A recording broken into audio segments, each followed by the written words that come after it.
ZYMSPOTO Zeroth. Wait, what? Wait, what happened? Oof.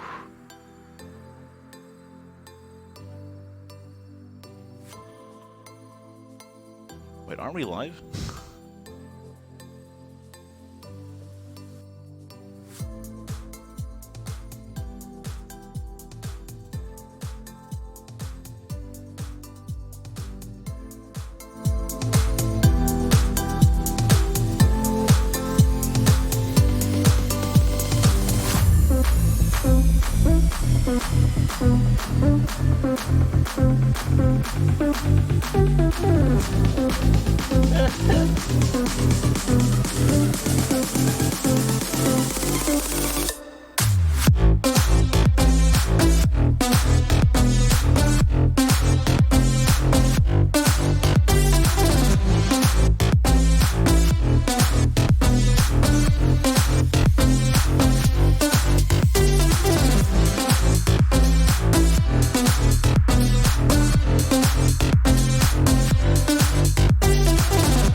Ladies and gentlemen, welcome to SVO 2020. The path to the World Grand Prix starts here. This is everything you need to know if you want to take home the $1 million first place prize. First off, we're combining the regions of PAM and Euro to become West. Players from West and SEAO regions will compete in a monthly Swiss-style bracket, leading into a top 8 single elimination for league points and a $4,000 cash prize. If that's not enough, you'll earn a card pack in every round just for playing. The top league point earner from each region will instantly be qualified for the World Grand Prix in Tokyo, Japan. The March, June, and September monthly cup champions, along with the next top point earners, will compete in the Contenders Cup for a piece of a cash prize and the final spots at the World Grand Prix. If you're the player who qualified for the World Grand Prix directly from league points, don't worry. You'll still be included in the Contenders Cup cash prize. This is SVO 2020. Sign up now to compete.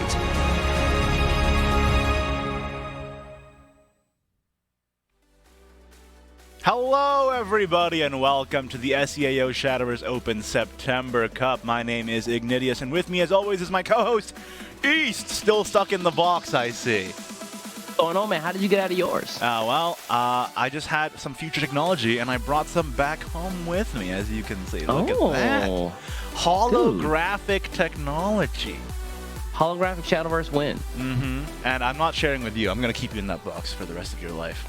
But it's fitting that we have all this new tech for this tournament because, of course, this is the last Shadowverse Open of the year, the September Cup. Winner of this goes straight to the Contenders Cup, which is happening next month. And, of course, winner of the Contenders Cup as well as the top league point earner goes to the World Grand Prix for a chance to win $1 million in the grand prize. So there's a lot on the line for the players today. Yeah, let's take a look at the the format for the tournament here.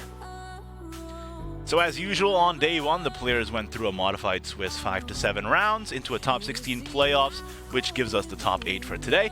Rotation, 3 decks, 1 ban, 1 card pack per round, and the league points, very importantly, per win. Now we are in day 2. It's a top 8 single elimination, very high stakes, rotation, 3 decks, 1 ban. Money on the line here, $4,000 prize pool as usual, the extra hundo for turning on your webcam, and very, very importantly, the league points per win. Yeah, man, those league points this month especially. You know, of course, the winner today gets a straight shot to Contenders Cup, but those league points, the top 2 are fighting it out to get that direct trip to the WGP, man. And speaking of the point standings, yeah, you can see here, Team S5's Kare has been at first place most of the year at 53 points, but right on his heels and also in today's tournament along with him is Twilight Knights' Sadfeeder at 51. Depending on their record today, one of these guys might end up going directly to Worlds. Yeah, there's a lot on the line for these two players. They're going to be battling it out here. Next, we also have SEO from Team Tempo Storm, Bima, and Dreamlife from Team Sonar 5, Midnight from Team Revelation. Yeah, and then of course rounding out that top, top 12, DB's Chrysome, who's also in today's bracket. Twilight Knights is ZYZ. MS Kyo also in today's top 8. TO Zeroth, TK Yahiko, very strong contender in Southeast Asia region, and then TK Sticks as well. Man, today we're really seeing the top players in the region shine, aren't we, Igni? Yeah, absolutely. I mean, when we get to the top 8, you'll see that a lot of the players in the top 8 today are actually in the top 12 of the standings. And of course, the league points matter so much because even if you're not top earner, places 2nd to 6th make it to the Contenders Cup. So there's a lot for these players to play for. I think, honestly, the league points might be worth more than the cash in this tournament, specifically for a lot of these players who have that shot at the top 6. You're absolutely right. I mean, sure, it's nice to get some bucks in your pocket for the week, but what you really want are those league points to continue and have that chance to go to WGP at the end of the year. Now we have the bracket here, as you can see. TK's Sadfeeder, as we established, number 2 in these standings, going up against DB Chrysome. Then we have Dreamlife, also in the top 12. Team Sonar 5 going up against number 1 in the standings, S5 Kare. Then a new face here, A-Fire from India, going up against my boy TK Sticks, who's number 12, but has a chance to potentially get bumped up to the top 6. Then we have MS Kyo and THGB Hearthream. Oh, you got it right there. Good on you, man. Yeah, of course, Hearthream coming out of Vietnam. I believe that team THGB we've seen top 8 almost all year, at least one time every month, right? And Hearthream, he's been in the top 8 before, and I refuse to say his name the way he probably means it. We're just going to continue saying it Hearthream instead. But as the bracket says, we are going to go in our first game. It's TK Sadfeeder versus DB Chrysome. Now, DB Chrysome, a pillar of the Shadowverse community, also a streamer, and Sadfeeder has been an absolute tournament beast, going with a 7-0 record into today as well. So I'm very excited to see this. This literally is like an all-star tourney right now. It is, and especially in the format that we have, man. The decks are so powerful. Every class has pretty much something they can run. But on top of that, they're also very skillful. Like, you have to know how to deck pilots. You have to know the counters against, the other matchups. It's super important for this meta. Yeah, and I'm so excited to see. Let's take a look at those decks, actually. On the deck list forecast, let's see what the players are bringing to the table. The first list here from Sadfeeder is that Evo Sword. I think probably the strongest deck in the meta right now, on balance. Yeah, wholeheartedly agree, man. Like Sword should be renamed to Gun with how strong it is, man. Like it just shoots the other decks down, no problem. And of course we have the win condition here of the invoked Zelgenia the World. Also on Fanfare, it's just great as well to draw, clear, and heal. But the thing is, if you combo Zelgenia with that Regal Wildcat, which we can see at the bottom of the deck list here, you're able to give the Zelgenia that has been invoked Storm, go face, deal 12 damage, the Zelgenia deals 4 damage, and the Wildcat deals 4. And how much is that, East? How much is that? That's, I think that might be 20. What an interesting number to be, huh? Yeah, very, very curious that it can become 20 damage. So I wonder why. So yes, as you can see, also just the fact that it can have so many free evolves and be on the board, and then you have that inevitable win condition, that is the power of Sword. Let's take a look at Sadfeeder's next deck list here. East, tell me all about it. Oh, dude, you know what this deck is. It's Roach Force. It's a deck that we didn't see last month at all because everybody banned, and I assume that it's going to be banned quite a bit today. But of course, Roach here on his last Squeaky Key this month, of course, rotating out after this SVO. Roach, of course, 1 cost, but every time you play him, he gains plus X plus 0, which X is how many times he's been played already in the game. And then once X becomes 5, he gets Storm. So, you drop your Roaches all game, you bounce them back to your hand, and then, you just get Storm and win. And when you evolve it, it returns to your hand as well. So it's pretty nice with all the tools Forest has to bounce cards, as well as regain Evos now with Aaron and Soothing Spell. Speaking of Aaron, let's go ahead and take a look at that card here. One of the newer cards in the deck. Once on each of your turns when you play a card using its Accelerate effect, restore 2 defense to your leader and recover 1 evolution point. And of course on Evolve, it draws you an Accelerate card as well. This card, this deck has so many Accelerate effects, and of course regaining play points means you get to evolve Roach more, and more Roach evolves means more Roaches played, means more damage face equals good times. Yeah, I think I didn't really believe in the Accelerate package, but it seems like that is really coming through for Roach here. Still found a way to make its way in the top 8. That's the strat, man. Accelerate with Roach to regain Evos is the new hotness, East. I agree. I don't like running into it on ladder. Let's take a look at the final deck list from Sadfeeder here. It is that Burial Rite Shadow. Everyone thought that when the nerf hit, when the Cloistered Sacristan nerf hit, that everything, this deck would be maybe stomped, but no, not at all, actually. No, it's still strong. Go figure, yeah. So, of course, Cloistered Sacristan, we get to crystallize it, and then the crystallized amulet gets to reduce its own countdown whenever you Burial Rite, and that's exactly the name of the game here with the Shadowcraft deck. You Burial Rite, and the Burial Rite gets you so many free stuff, such as the Cloistered Sacristan or the Conquering Dreadlord, as we'll soon see as well.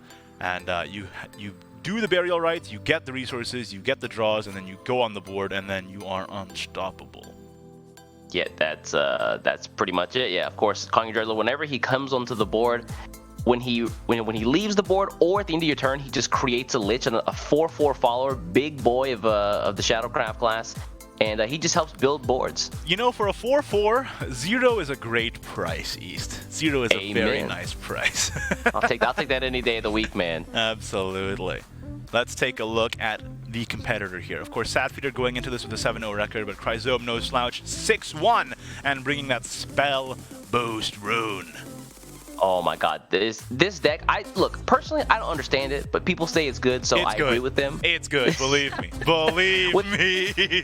With the addition of the new card, Rune, I think that it really pushed this deck over the top. So of course, Rune, Resolute Diviner, every time you spell boost the cards, whenever you play her, you spell boost the cards in your hand. Read it from the top down, verbatim, with your eyes closed, please.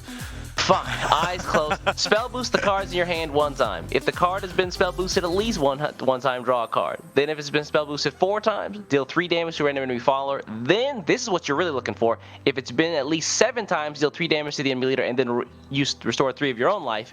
And then on top of that, if it's 10 times, which is very easy in this deck, it's very easy to spell boost 10 times, you put 3 copies of this card into your hand. Thank you, East. to just rinse, repeat the cycle. I'm gonna expose you right now. He didn't close his eyes at all. That was crazy. I definitely closed my eyes. He read it They off. were definitely He read it closed. off the script. Our entire thing is scripted, by the way. All the bans that you think that me and East come up with, it's all scripted. Just so you know. That's cap. That's cap. I've seen Rune's 10 spell boost effect go off on turn 6. That's how scary this is and how fast you can actually spell boost your hand. She does so much. Spell boosting 10 times is definitely possible for the deck because I've seen people also on turn 6 play Kuon, founder of Onmyoto. Yep. Kuon, founder of Onmyoto, of course, the poster boy of Ultimate Coliseum. Absolute Chad card, if you will. I think most people will agree with that. What do you think, East? Oh, I agree. I mean, he's a big boy at 15 cost, but you know, he brings all of his friends to the party. I always forget that he's 15 cost because I always see him for like 3 cost, you know, and it hurts. Yep. Because he spell boosts himself. Well, when he spell boosts, it reduces his cost, and on Fanfare he summons a Celestial Shikigami and a Demonic Shikigami and a Paper Shikigami, and he gives Demonic and Paper Shikigami Storm. So, you know, that's a lot of board and a lot of Storm, and that's kind of what you want to be doing. And then plus Rune Burn now, you have so much damage. Yeah, just, you know, the burn damage just keeps coming, or the storm damage just rolls over you. Plus, once those 3 Shikigami, you know, get wiped from the board, their last words spell boost the cards in your hand again. So if you have another Kuon Onmyoto, founder of Onmyoto in your hand, then he becomes cheaper again. So you just play another one the next turn, and your opponent's back gets broken, and then, you know, put him in the hospital. Yeah, absolutely. I mean, I think the backbreaking thing is to clone the Rune and then play the Kuon. And then the Celestial spell boost the Runes, and it's like, ouch, ow, my bones. Look, man, don't be giving away the top tier strats already, man. Do you think Cryzone doesn't know the top tier strats? Come on, man. Let's take a look at the next deck list here. Let him show it off, man. It is Burial Rite Shadow as well. Very, very strong deck, as you can see. Yeah, so we talked about some of the you know, the bigger cards in this deck, but let's take a look at some of the really like big supporters. One is Fatal Order here, the 4 cost there.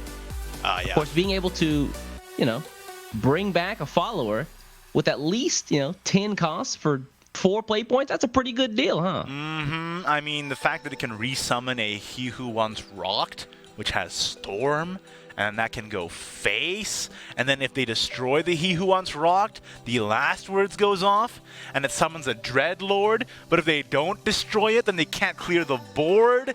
It's a disaster for the enemy. You're laughing like, because you know, you've been in that situation. It's a lose-lose situation, Don't, you know.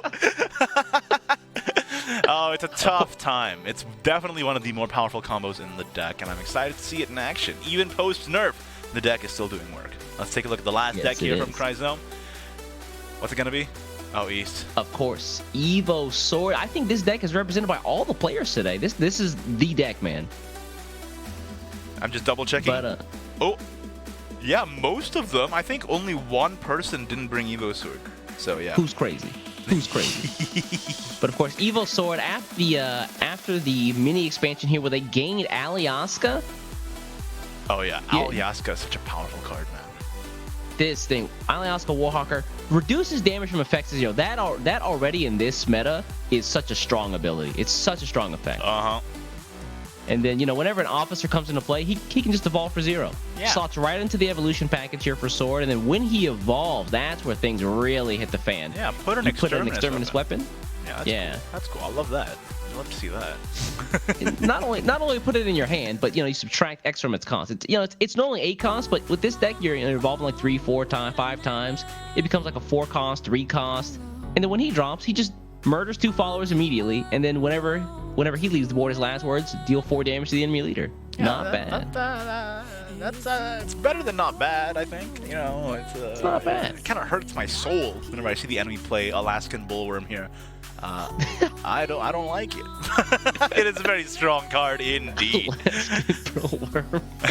Let's take a look at another card here in Cryzone's deck. Kagemitsu. Yeah, man. Talking about free evolves. Talking about free evolves. Yeah, talk to him about it, man. Yeah, you gain +2 and rush when you enhance 3, and then last words, you summon this on your next turn and evolve it. So that's another free evolve for ya. And then strike, gain +X +X. X equals the number of times that allied followers have evolved this match. And with the amount of free evolves that Sword has, it's going to get really large and in charge. I've seen a 20 attack Kagemitsu before. Oh, Kagemitsu fighting Zeus out here? Yeah. Is that what you're telling me? This man, he's mastered the art of the blade, you know? While you were talking to girls, I've mastered the blade. That's what Kagemitsu says. That's his voice line. That's it. You know, I haven't put it in English, but I can imagine that's what it is. Yeah, absolutely. Let me change the language to English. He's so strong, and then plus, you know, the combo with mirror image as well to get even more evolves. It's just a very daunting follower to deal with on board very early on there. And those. Yeah, Sorry, go ahead, East. Yeah, he slots in with Wildcat, which you talked about earlier as well. Yeah. You know, you can give a Kagemitsu Storm on 7, not bad. Oh, I tried to forget about that, East. Why'd you bring it up again? I was trying to move on. Wildcat also works with Ariad. It also works with Exterminus Weapon. The deck just works. The deck just works. It just works. Yeah. That's it. Yeah, perfect puzzle pieces. There it is. All right, those are the deck lists from both the competitors here. Sadfeeder from Team Twilight Knights, Chrysome from Team Dawnbreakers, both in the top 12 standings. Who is going to make it out on top here? If Chrysome wins against the #1 standings player here, or sorry, the #2 standings player here, then Karikare has kind of secured the bag. But if Sadfeeder can advance, he has a chance to take that WGP slot from under Karikare's feet. So let's see what actually happens. Oh, actually, hold on. Before we get to the match, what are the bans here, Igni? Oh, I think we're confirming the bans now. I would have expected a Roach ban, but it might not be the case. Let's take a look at the bans here. Roach is not banned. Evo Sword really? banned, and Spell Boost Rune banned. Wow. Interesting. Why? I wonder why Chrysome didn't opt to ban the Roach. I think that's like the normal target. Well, I was gonna say that as well, because on last week's SVO in the Our Boys at West, Roach was banned all day, every day, and now here we are. SEAO boys showing no fear. Look at that. Ooh, let me see what the tech is coming out of Chrysome. Man, I'm excited to see this. Honestly, I think Evo Sword is on balance probably the best deck. So I'm not super surprised that it's banned, but I was totally expecting a Roach ban. Let's go in with the first game. Chrysome is queuing up with his Evo Sword against Sadfeeder's Very Ripe Shadow. Let's go. Ooh, pretty bad hand here from Chrysome on the early. He's probably gonna mulligan everything. Yeah, you don't want any of that. You mulligan this whole hand. Meanwhile, Sadfeeder is looking kind of happy. He's got the Sacristan on 2. He's got the Wraith on 3. Everything's looking up for Sadfeeder here. Chrysome is thinking, what do I mulligan? Probably toss away at least the Zelgenia and the Resolve, I imagine. Yeah, maybe you keep the Aliaska, but I don't know. I feel like there are more impactful cards in the early game. Yeah, you want to be looking for, what do you mean? Kagemitsu, you know, Shield Phalanx. Gelt would be nice. Gelt. So I agree. Yeah. Full mulligan it is. Hey! Oh! Shield Phalanx and Gelt? 3. East, how do we do it, dude? How do we do it? We have the touch, man. Yeah, there it is. Now, correct me if I'm wrong. I think that Chrysome is running like the pretty basic Swordcraft package here, where they only run a single Regal Wildcat. Yes, most people only run one Regal Wildcat now, ever since the Accelerate was removed during the balance patch. It's just too much of a brick to run more than one nowadays. Plus, you can always tutor it, potentially with Gelt, right? Gelt draws you either Amelia, Wildcat, or Alyaska now. So, not too bad of odds to get that one what's also interesting is that they're so hungry for commander cards, they're even starting to tech in the 1 of 2 of King's Welcome again. Yeah, King's Welcome is a great card, honestly. You just play it, you draw your Amelia, you draw your Alaska, you draw your Wildcat. And unfortunately, Sword is losing that on the rotation when Storm Override Veil comes in. Turn 2 Shield Phalanx. You gotta love that. Ooh, okay, here's a Sacristan, of course, guaranteed. I think Chrysome is probably in a good position because he's playing Swordcraft and he's going first. If you're going first as Swordcraft, you are very, very happy about that. Yeah, it basically just allows you to just be the aggressor during the entire match, and Shadow has to kind of play on the back foot, just trying to keep up. Not only that, but you also get the Zelgenia first on your turn 10. Oh, that's true, and then he has Regal Wildcat in hand. So as long as he doesn't draw 3 Zelgenias, I think he's got a good shot here. Sadfeeder needs to pick up the pace here. These low tempo plays of Sarcophagus Wraith and the Amulet Close Sacristan are not enough to keep up with the Chrysome's board. Look at this, man. Yeah, look at Chrysome's board right now. Death by 1,000 cuts. All these 1/1 Knights are coming in, man. plays the double Bonanza Necromancer. Here's the evolve. Playing double Bonanza Right, just for tempo, not even getting any draw off of it. That's how dire the straights are right now. Yeah. Sapphire would have liked to have at least one burial right, but he looks like he's gonna have to run the full time limit on that closer Sacristan amulet. Yup. But hey, what do you do if you're Chrysome now? Do you just play the Steadfast, or do you like Mirror Image on the Gelt? Honestly, the mirror image on the Gelt is kind of nice. It is nice, right? You rush it into the 4-3, you draw your Amelia next turn. I almost said tomorrow for some reason. My default measurement of time is always tomorrow. You draw your Amelia next turn, and then you can play that. That's quite nice. But, you know, the Steadfast is a free evolve. That's true.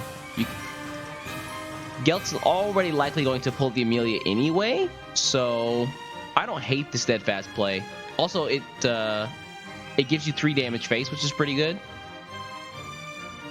Yep. You can already put the opponent down to 10 defense. But I think the smarter play, is the mirror image. I like this. Into the 4-3. Drawing cards is good after all. It's a card game. Surprise. And then you Steadfast Samurai. Does he evolve it? Yeah. You know what? It gets the best of all the worlds there. All face, all face, all face, all face. Trade! Alright. Oh, boo. Boo. No, that was a smart play. With the, yeah, definitely was. With the Steadfast Clash, you prevent damage to it, so you just get a free trade, basically. You also don't want to be giving Shadow just free draw here in the Spirit Curator. Yeah. You get it. Finally gets He Who Once Rocked into the grave, which is good. That means that Fatal Order is going to pull him back next turn, potentially. Unfortunately, the Cloister Sacristan nerf actually does matter a lot here, not being able to take care of this board with the Evolve on the Sacristan anymore. Yeah, you know, back in the before the mini expansion, before the nerf, in the before time, Sacristan was able to just normalize that sword board, you know, potentially taking out the Steadfast Samurai, but now he's just a big ward. The heal is nice though. It is nice. Amelia. Oh, Alaska. Yes, wait, Alaska is great here, right? You get to Alaska and then Steadfast and evolve the Alaska for free. Pretty much. I like it. Let's see if he sees the line of play. Well, he also has Amelia, which can potentially draw Honorable Thief. Amelia into Honorable Thief would be fantastic, full clear. He might go for it. Hope for it, right? He might go for it. Honorable Thief is kind of a dice roll, right? You don't want to hope for it and then not get it, right? You could get a Kagemitsu instead, you could get a Gelt instead, which is just shy of that 4 cost from... How do you feel about betting it all? Oh my god. Yo, someone give this man the lottery numbers right now. Hey, he also has the Lady of the Lance, which is fantastic. Lady of the Lance is able to trade for free and not even evenly trade because of the Wildcat and the Alaska in hand, giving it damage, immunity, and Bane. This card didn't see a lot of play when it first came out, but you know that secondary effective, you know, when there's 2 commanders in hand, you get basically block 1 source of damage plus the Bane is really nice. I think it really just depends on how many quality commanders there are. And before Alaska, you basically had Amelia and that's it, because you would often play your Wildcats for Accelerate. So having it like this, where you have Alaska, I gotta stop calling him that. You have Alaska, Wildcat, and Amelia. And the fact that you can reduce the cost with Amelia, it just makes the Lady of the Lance so much better. She's one of those cards that's completely dependent on the other cards in your deck, on how good she is. Yeah, 100% agree. Now here, this turn... Fight together, everyone. Sapphire does clear the board with that Hades, Father of Purgatory. Chrysome does not have the answer in hand with the Resolve of the Fallen Jest yet, but not even close to 30 Shadows yet at all.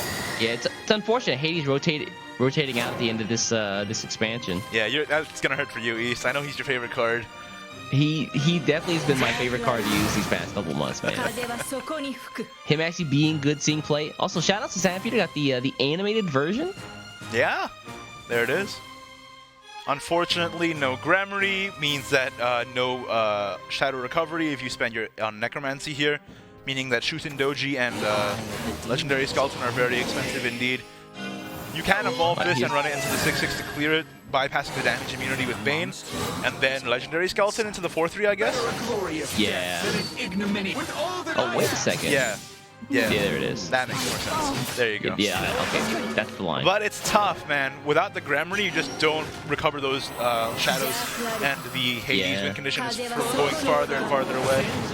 Out Sadfeeder again on the back foot. There's the Honorable Thief. There's the Alyaska. Here's the Free Evolve. Oh, it's too much East.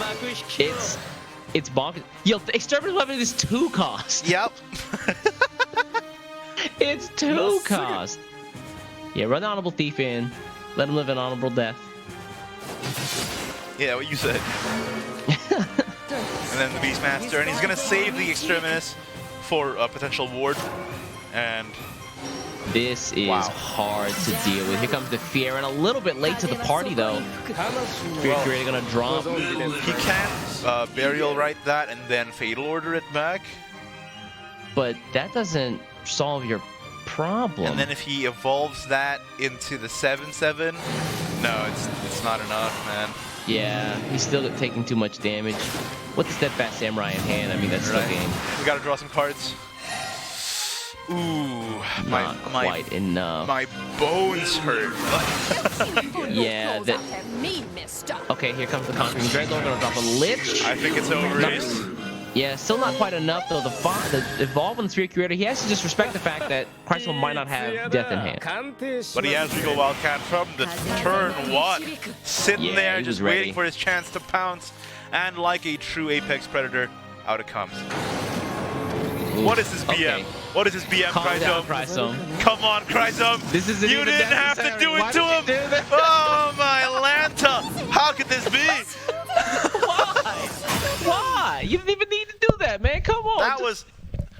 That was unnecessary, frankly. That was almost unnecessary. I would venture to guess that was kind of overkill, actually. What do you think, East? No, that was 100% overkill, man. He didn't have to do it to him like that. That was rough, dude. That was, wow. And as you can see, the power of Evo Sword, like we said, probably the best deck in the format. And the advantage it gets going first, being able to just tempo things out. Shadow was on the back foot that entire game, and Sword just took it easy, not even needing the world. Let's go. Chrysome, of course, wins with his Sword first game. Only has to win with 1 more. If Sadfeeder loses this, remember, this is single elimination, by the way. If Sadfeeder loses this, he loses out on cash, as well as a chance at a straight shot at the World Grand Prix. There's a lot on the line for Sadfeeder specifically here. Yeah, it looks like we're going to have the Shadowcraft mirror here. Sadfeeder's hand, though, much better than last game. Yep. Much better. I would agree. The Burial Rite mirror. Let's see what's going to happen. Sadfeeder is going first. Ooh, Chrysome drew both of his Invoke cards. Lamau. Yikes. Damn, that is... Alright, double Cloister Sacrifice might be nice here for Sadfeeder. Depends on... That is very nice, isn't it? You double Cloister, and you also have the Savoring Slash in hand. Oh, and the Spirit Curator. That's perfect. That's quite perfect. Nice. That's quite nice. I think turn 4, turn 5 for Sadfeeder is going to be, or turn 5, turn 6 is going to be very, very impactful. Yep, as expected, he's going to toss the Doji. All right. Now he can play Sacristan and a Savoring or the Bonanza on turn 4. Just curve out. How do you feel about potentially tossing Sacristan with the Savoring Slash? Why would you? I mean, what else would he toss, right? Toss the Guild? No, that kind of hurts though, doesn't it? Yeah, he's card draw, man. I honestly think that Sadfeeder doesn't really have an option. You're gonna face. Try some thinking face. Yeah, let's go. That's the place, yes sir. I like how after he went face, he had a really satisfied look. Like, yeah, that's the line. Yeah, I feel good about that. I feel real good about that. Okay, second Sacristan is gonna drop here. Yeah. Oh, really? Not even gonna toss anything. What? Interesting. Oh no, because he doesn't want the Sacristan to pop, because it can just get instantly taken care of. Oh, that's right. Yeah, he can't evolve yet, so it's just a big fat war on the board. That is crazy tempo from Chrysome. Tossing away that Conquering Dreadlord allowed him to Fatal Order it back. Speaking of Fatal Orders, Sadfeeder just draws one, but he doesn't have anything big enough in the grave yet to pull back. Yeah, his hand was kind of full of weenies, if I'm being completely honest with you, East. Oh, Weenie Hut Jr.? Weenie Hut Jr. Alright, toss the Guilt, I guess. Not much else you can do, but at least you draw with the Bonanza here. See what happens. Willing to bet. Saving slash the Lich. Demonic Procession. Not bad. All right. Hold on. Just throw away the Spirit Curator. Gonna pop the second. Oh, not quite pop the second. Closer Sacristan. You still can with the procession here. Oh, that's right. If you procession, you pop the second one. But I think you might want to save it, honestly, for the heal. Yeah, he ignores the Conquering Dreadlord because he's gonna be banished at the end of this turn. Yep, there we go. But he leaves behind a 4/4 for free, so still pretty rough. Not bad. And this, Free's a good number. Ooh, a Milteo is looking good here. A Fearon looks okay too, actually. Being able to deal with the 7/2 for free. I think you toss the Fear in here. Toss the Fearon and you toss the probably the Skeleton. But you already destroyed a Skeleton, right? So. Oh, that's true. He did. Oh, toss the Grimory. Oh, perfect. Gets him right back. You know what they say? If you love something, set it free. If it comes back, it was yours.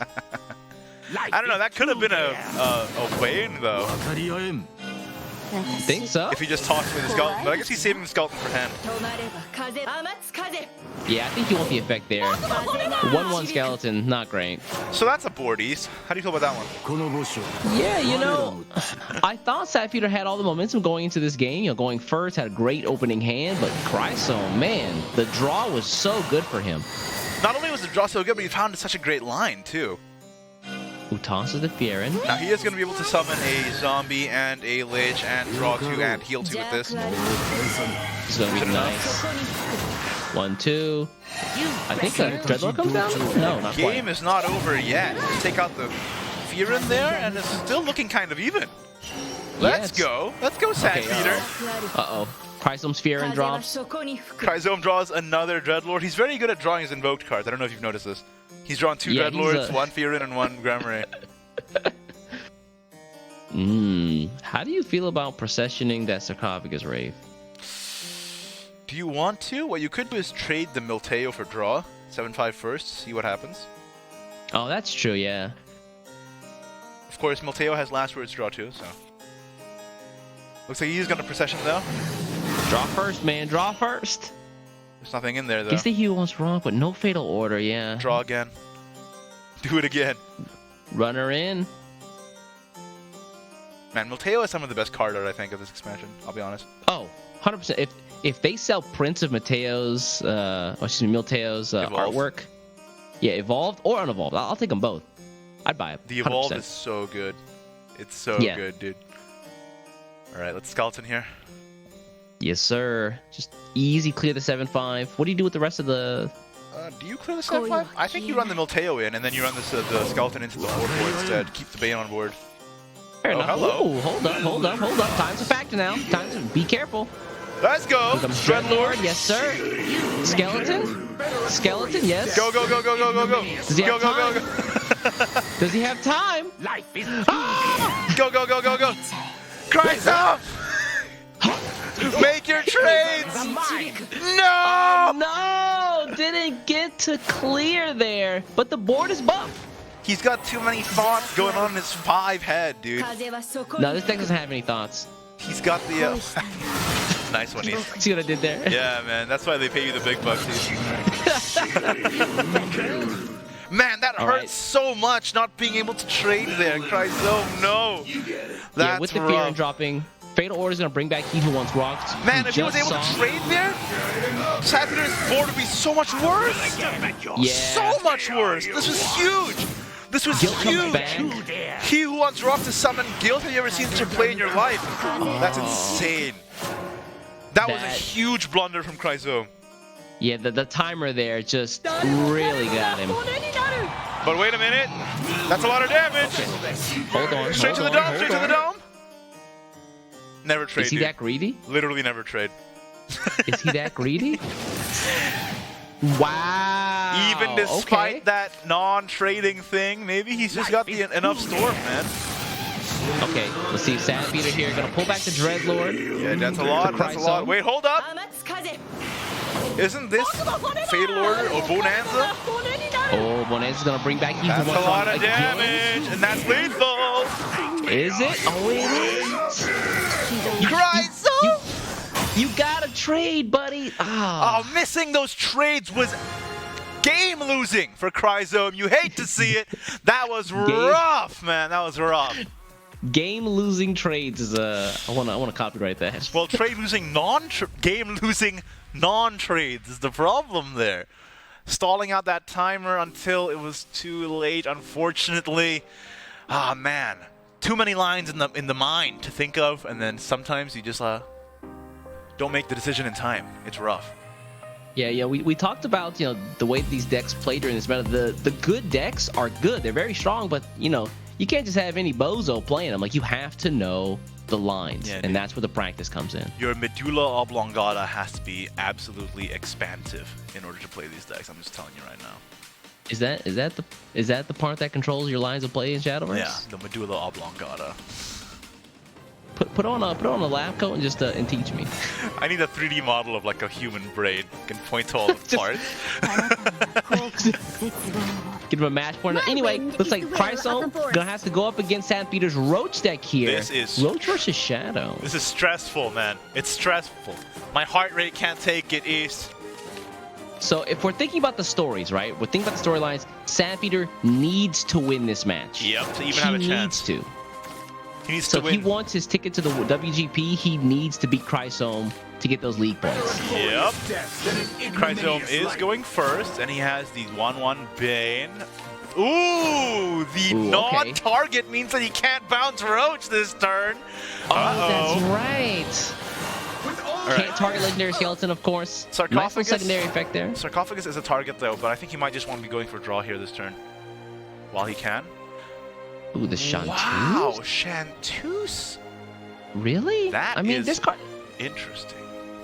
Maybe he's just holding on to bounces. I don't know about the Chanteuse there. Yeah, I think you just draw this turn, like I said. Like, you want your resources in hand to start going off with your Roach, right?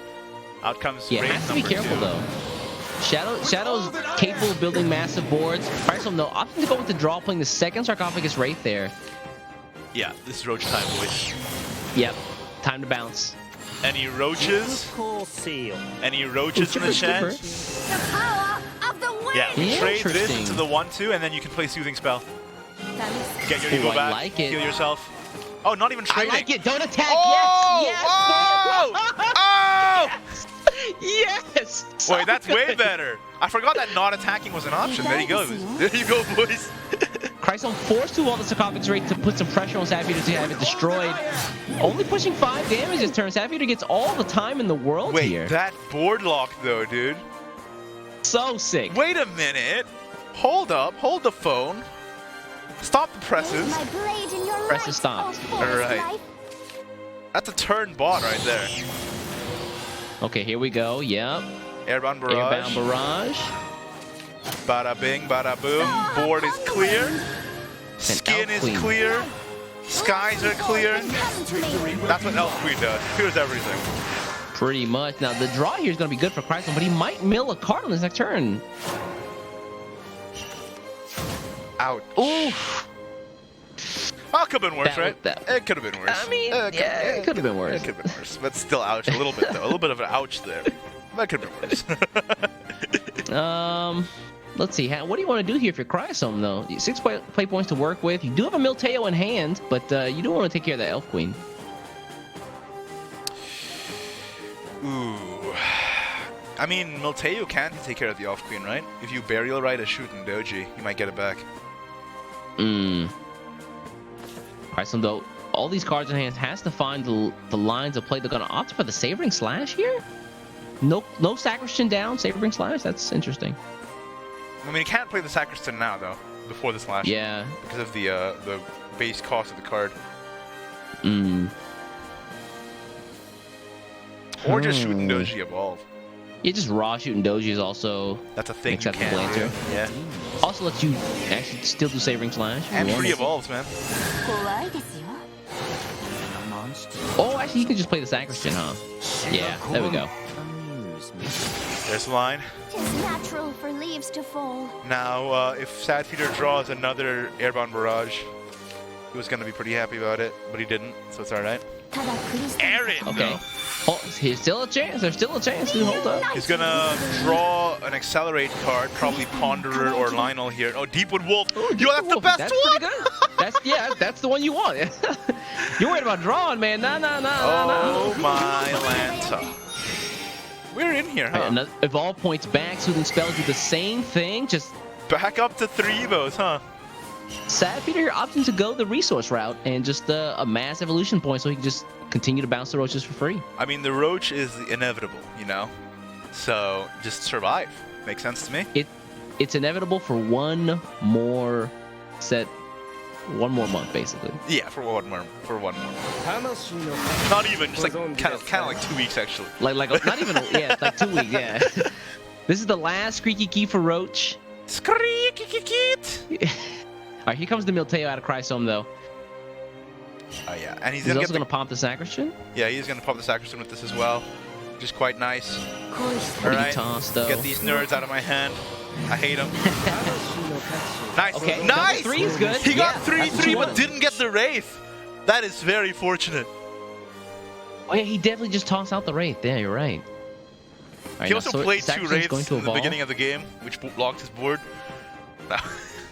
Oh yeah, wow, he was He's loaded up on Wraiths, man. defying faith. Defying fate. Alright. Yeah, just trade this in. Now you got a pretty nice board. I think Farron might drop next turn as well. Now, I mean, Sadfeeder. any skippers in the chat? Any skippers? Skip to my Lou buddy. Here they come. Bounce him. Summon a 2/2. And then you evolve can, to a you can 4/4. Lionel the other one. You Lionel accelerate onto the 7/4. This is disgusting. Boom. Boom. Boom. Pretty nice. Evolve the Skipper 2 for the full clear here. Sadfeeder able to just destroy these boards Chrysome's generating every single turn. Should have put Zeus in the deck with how many times you're evolving this game. You're right though. You're right though. Zeus Roach? Don't scare people like that, East. You're gonna make their heart give out. That's the problem. I mean, Zeus also rotating out, man. You gotta give him one last hurrah. That's true. Out comes that Furin, like you said. Has to take out the skipper. That thing is terrifying. There's a Dreadlord. He's happy about that. How do we get rid of these 2 pesky 4/1s? Milteo. And then you also get another Lich from this, right? I believe so. Yeah. Oh wait, no space, that's right. Oh, and you summon the Wraith? No! Oh, life is pain Hey. sometimes. It did get the buff though. You know, it's not completely awful. Problem is, Sadfeeder's approaching that 5 X equals 5 limit we talked about earlier. Mm-hmm. Anybody here take Algebra? Find I X. definitely did. X is there. It's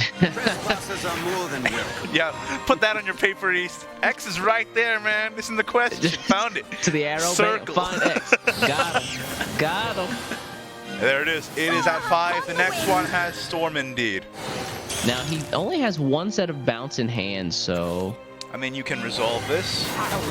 yep. Draw 2 call. Not enough Well, play I points for the lied. second one, unfortunately. Yeah. Shantu's Steve Milteo. Chanteuse. Wow. I've almost never seen Chanteuse play and the effect used on not the leader. Yeah, I was gonna say that it's surprising that I'm seeing Chanteuse in Roach, actually. But it makes sense. You know, you just gotta survive for the Roach to come out, right? Yeah, here comes the Grimmery though. Second Fierin hits the board. But where's Fatal Lord's the... kinda nice. Here's the problem. Milteo is Chanteuse. Oh. There's no Necromancy in hand. Fatal Order doesn't get He Who Once Rocked. And It doesn't? you can't make space on your board anyway. Oh no, Chrysome. And again, in board-based problems. Yeah, triple Bs. Wait, no. The last one is a P. Listen, it's the morning, all right? Let's not talk about it. I don't want to talk about it. Board-based blunders. We'll have that Board-based problems. All right. Fatal Order should What? get Conquering here, right? I think so. one. Has he not dropped He Who Wants Rocked? Oh, we'll find out. But I'm pretty sure no. Yep, there it Yeah, is. you're right. There he is. My medulla oblongata also large. But he can do this. He can trade the 2-3 into the 4-1 at least. Yeah. 恋は消えない I mean, this is not doing any damage, right? Yeah, it's just... I mean, if he wants to run it, I guess he could, but... Just take the damage onto it Yeah, so that it can trade later. That's it? He's gonna get the Wait. lich at the end of this turn. No, why would you do... No! Well, he needs to ward up because of roads. That's true, yeah. At least the 4 defense stat means that it doesn't die to airbound anymore. But it does Yeah, die to resolve the fallen. though, yeah. Good luck. Oh, my Lanta. United with the Evolve on the romantic Yeah. Shantu? I like how you said that. my guitars and The beats. romantic confused by- Chantus. I'm just... he has to keep the second ward, that's right, yeah. Yeah, so and this is then gonna you go barrage face, this. Yep. It's over. bounce, and that's game, yeah. しき恋人 Sad Feeder making it through. You know, start on the back foot, off 1 game, down 1 game to Chrysome in the very beginning here, brought it back 2 games straight, and there you go. Sad Feeder's gonna take it over Dawnbreaker's Cryzone to keep himself and his straight shot to the WGP alive. That timer from Chrysome hurt so much. Basically lost the whole series. That's gotta sting. And unfortunately, because it's a single elimination, Chrysome is out of the running, still taking home a cold $300. But Sad Feeder's dreams of making it straight to the WGP are still alive. If he can outplay Kari Kari this tournament, this is his tournament to prove that he's got it all, man. Steal the bag at the very end. That's it. Can you imagine if Kari Kari doesn't get to World Grand Prix after being in the #1 slot for the entire year? I would, if I was him, I'd be pretty angry. I'd It's be like, his all right, game. Sad Feeder, no more scrims, no more friendship, Yeah, no, don't blocked, talk to blocked me. on Twitter, muted. Nah, but yeah, it's definitely Mausama or Kari Kari's game to lose. And man, Sad Feeder making it through is so exciting. It means that he still has a shot at that WGP. Yeah, with one storyline, you know, developing. Unfortunately, Chrysome, I think the end of this year, it's excuse me, this year might be over for him. I think he's right out of the top 6. Not sure with the points from today or yesterday, he's gonna be able to crack that top 6 spot. So It was might be rough. the end of his season. I mean, still good on Cryzone for making it to the top 8 over everyone who played this month, and you know, being such a good competitor throughout the year. But losing this one was, oh, that's gotta hurt. I can't lie. It's unfortunate for him. But our next matchup is gonna be an S5 team kill. Is this the first time this has happened? Ooh, TK avoids the fate, and now it's S5 that has the team kill with S5 Dream Life versus S5 Kari Kari. This is gonna be a tough one. You know, these guys have practiced together over and over. They know the way they play their decks. They know the way the decision making goes from their opponents. So this is gonna be a tough one. And talking about an all-star bracket here, I mean, Dream Life and Kari Kari are absolute goats at this game. They are monsters at Shadowverse, so I'm so excited to see this go down. And hey, if Kari Kari wins this, he has to face down Sad Feeder, who's number 2 on the ladder, or on the standings, which is insane. Look, man, you couldn't write a better story. Like it sometimes, you know, fate just, you know, works itself out. But let's see if Kari Kari can take it over Dream Life here to keep the story going. It truly is Fortune's hand, isn't it, East? Dang. I said the- are we more than, you know, mere playthings of fate? I said the name. Are we? I said the name. I said the thing. I did the thing. It's like when you say the movie title. This truly is Shadowverse Open September Cup. Isn't that right, East? This is the part where the confetti falls and like the bells and the whistles go off. Coming this fall. Yeah. So the game is getting ready here. We are going to jump right into it. Dream Life and Kari Kari are preparing. They're in the lobby right now. They're deciding their bans. Let's take a look at their deck lists and see what exactly they are bringing. I am very curious because, like I said, Dream Life and Kari Kari 6-1 records on day 1 and absolute beasts in Shadowverse throughout the entirety of probably like over a year now. Like 3 years probably, actually. So. Yeah, I mean, these guys have been longtime players, and you know, this is a matchup you would actually probably expect to see, you know, in the finals of an SVO. Yeah, and we're getting it right now. How lucky are you, viewers? Also, by the way, I teased something on Twitter and when on the socials before this tournament went live. We Why may did you make have, that face when you said socials? We may have a What? special surprise for you today if you just tune in until the end. Maybe it's a cowboy expansion related. Cowboy expansion. Curious. No, doesn't ring a bell. Doesn't ring a bell. What could that be? It's a card reveal, dude. We have a card reveal for Storm Over reveal. It's a card reveal. Yeah. So make sure to tune into the end, okay? No skipping, chat. I know you. All right. Let's take a look at the deck list here, though, from Dream Life and Kari Kare. In a So bit. we're gonna have those up in just a moment, but just to whet the appetite for the folks at home. I think if I take a look at the list on my side, Dream Life running Burial Rite Shadow, Evo Sword, and was this Spell Boost Rune? I think that's pretty basic lineup. I think most folks went with that line. Those are probably the three most consistently good decks, but Mao-sama, the man, the myth, the legend, #1 on standings, God Gamer at Shadowverse. He's bringing Evo Sword, Roach Forest, and Control Haven, just so you know. Oh, Just so you know. He's... Control Haven, man. What do you got against Control Haven, man? You don't like Raw? You don't like Raw, though? Nah, man, I like not having everything I put down on the board banished. Yeah, How's well, this? Too bad, East. Too bad, dude. Have you actually had a chance to play with the Control Raw lineup? Yeah, very much? actually, I made a tournament deck spotlight for it this morning, which is also going to air during the breaks today. So you get to watch that, East. Ooh. Just so you know. Just for you. I get to watch it? I made that one just for you, East. Thanks, man. Aw. I'll make a video reacting to it. We'll just cut that in the middle of this.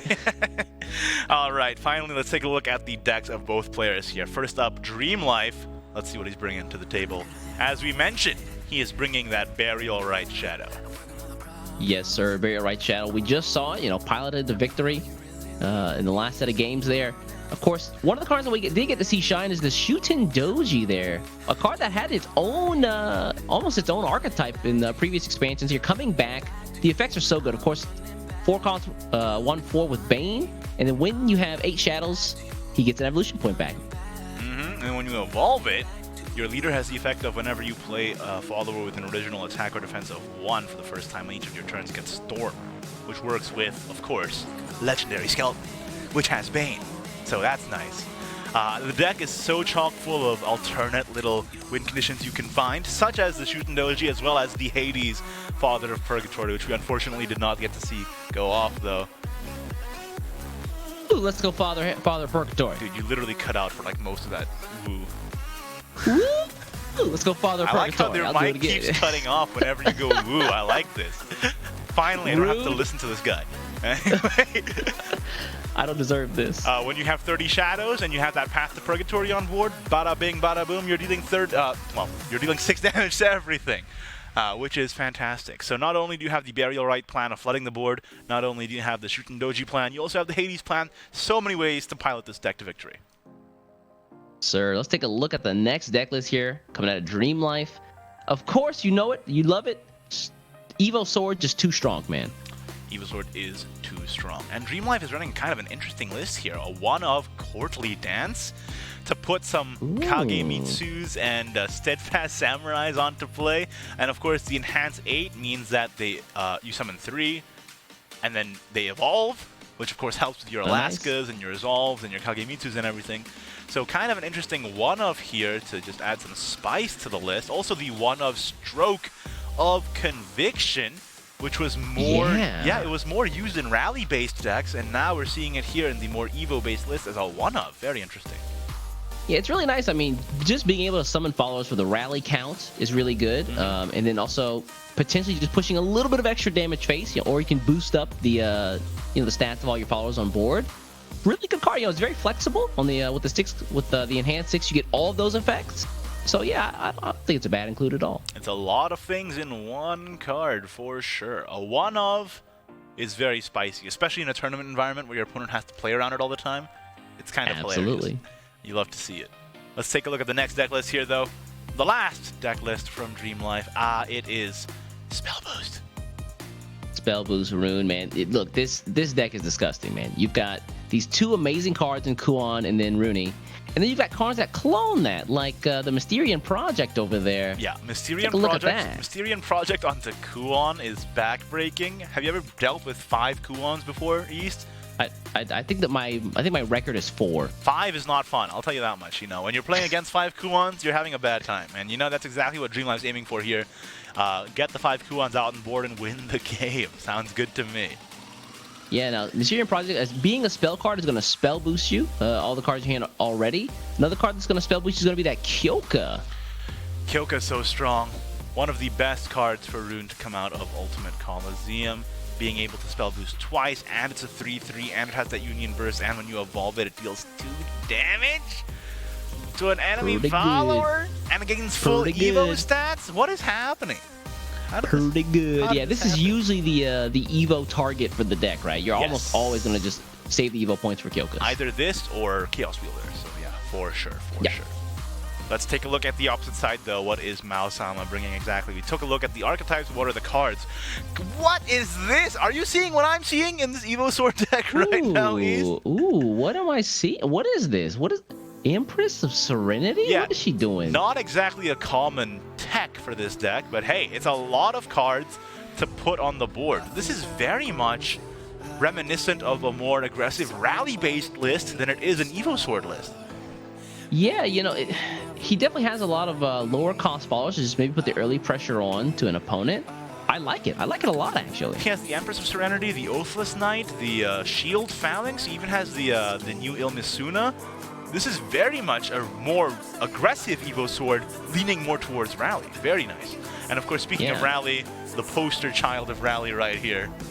Of course, Fiera, that Heaven Sent Wind God. Of course, whenever she drops on the board, she can invocate at 10 whenever you have 10 followers played, and then whenever she drops, she starts buffing everybody up. So like she's like the best supporter you could ever ask for, right? Oh yeah, especially for sword. Might as well be a sword card, frankly, you know? Pretty much. It says Haven Sent, don't believe her lies. It's Firen's Sword Sent Wind God, dude.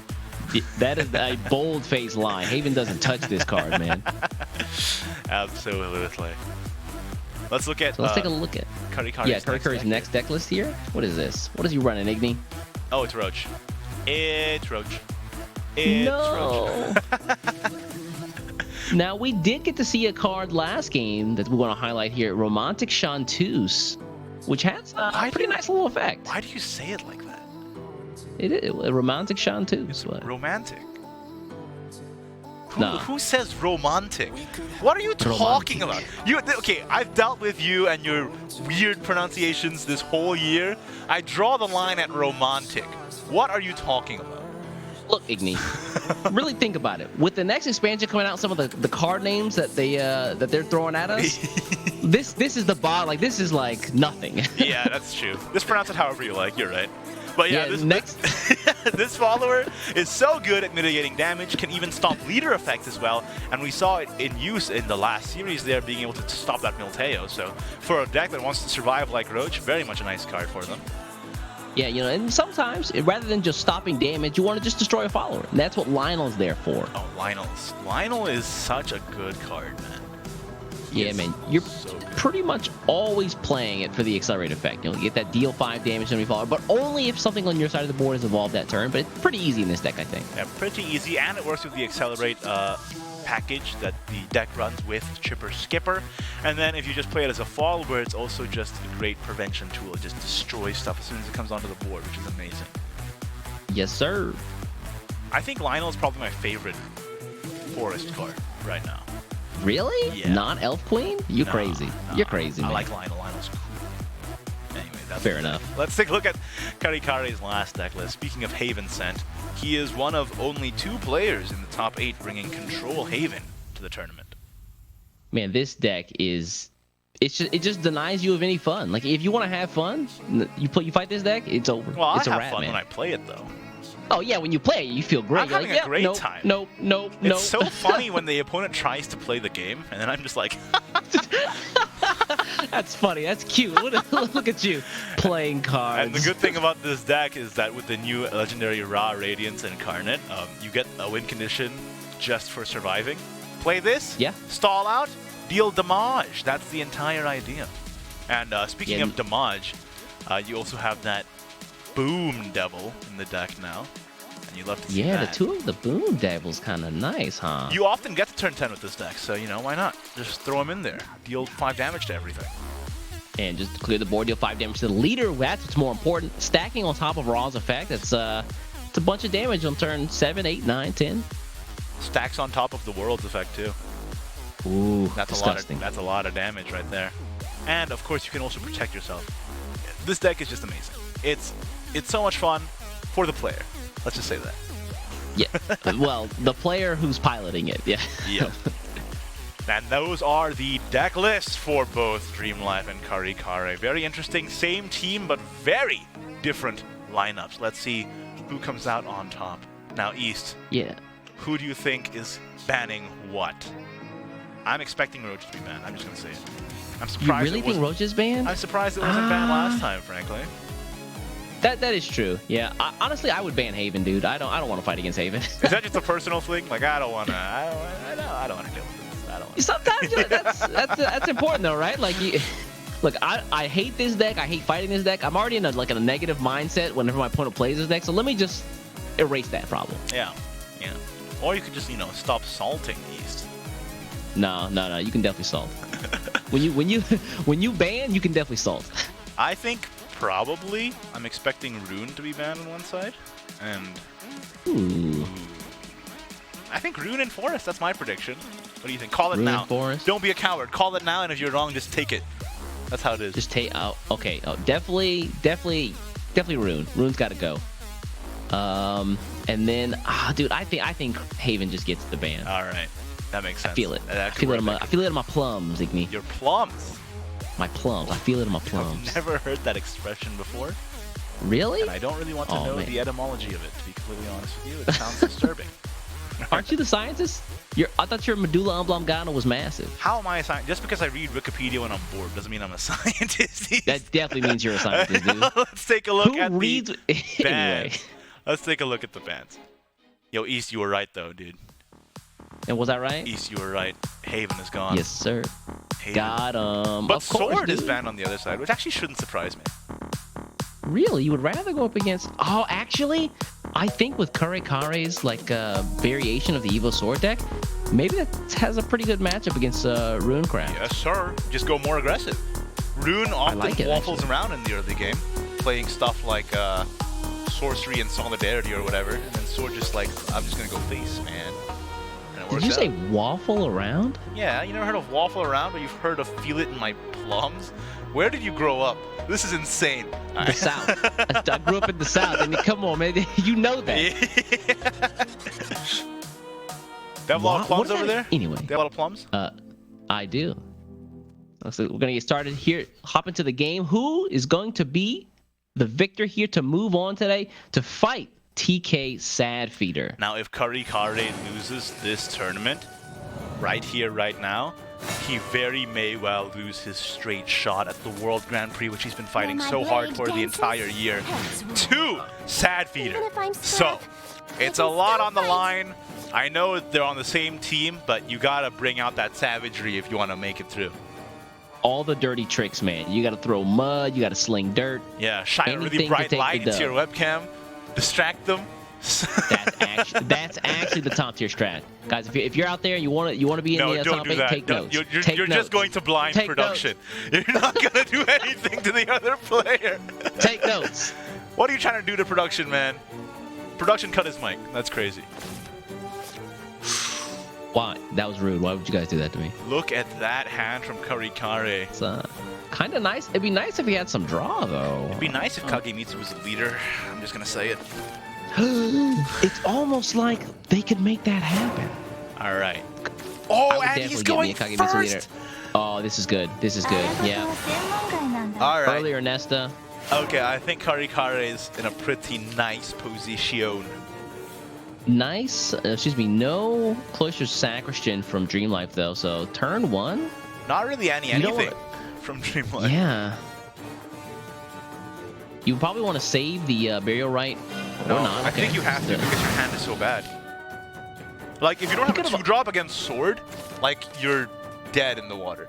So I think you have to Yeah. do that. And he at least got a 2-drop from that.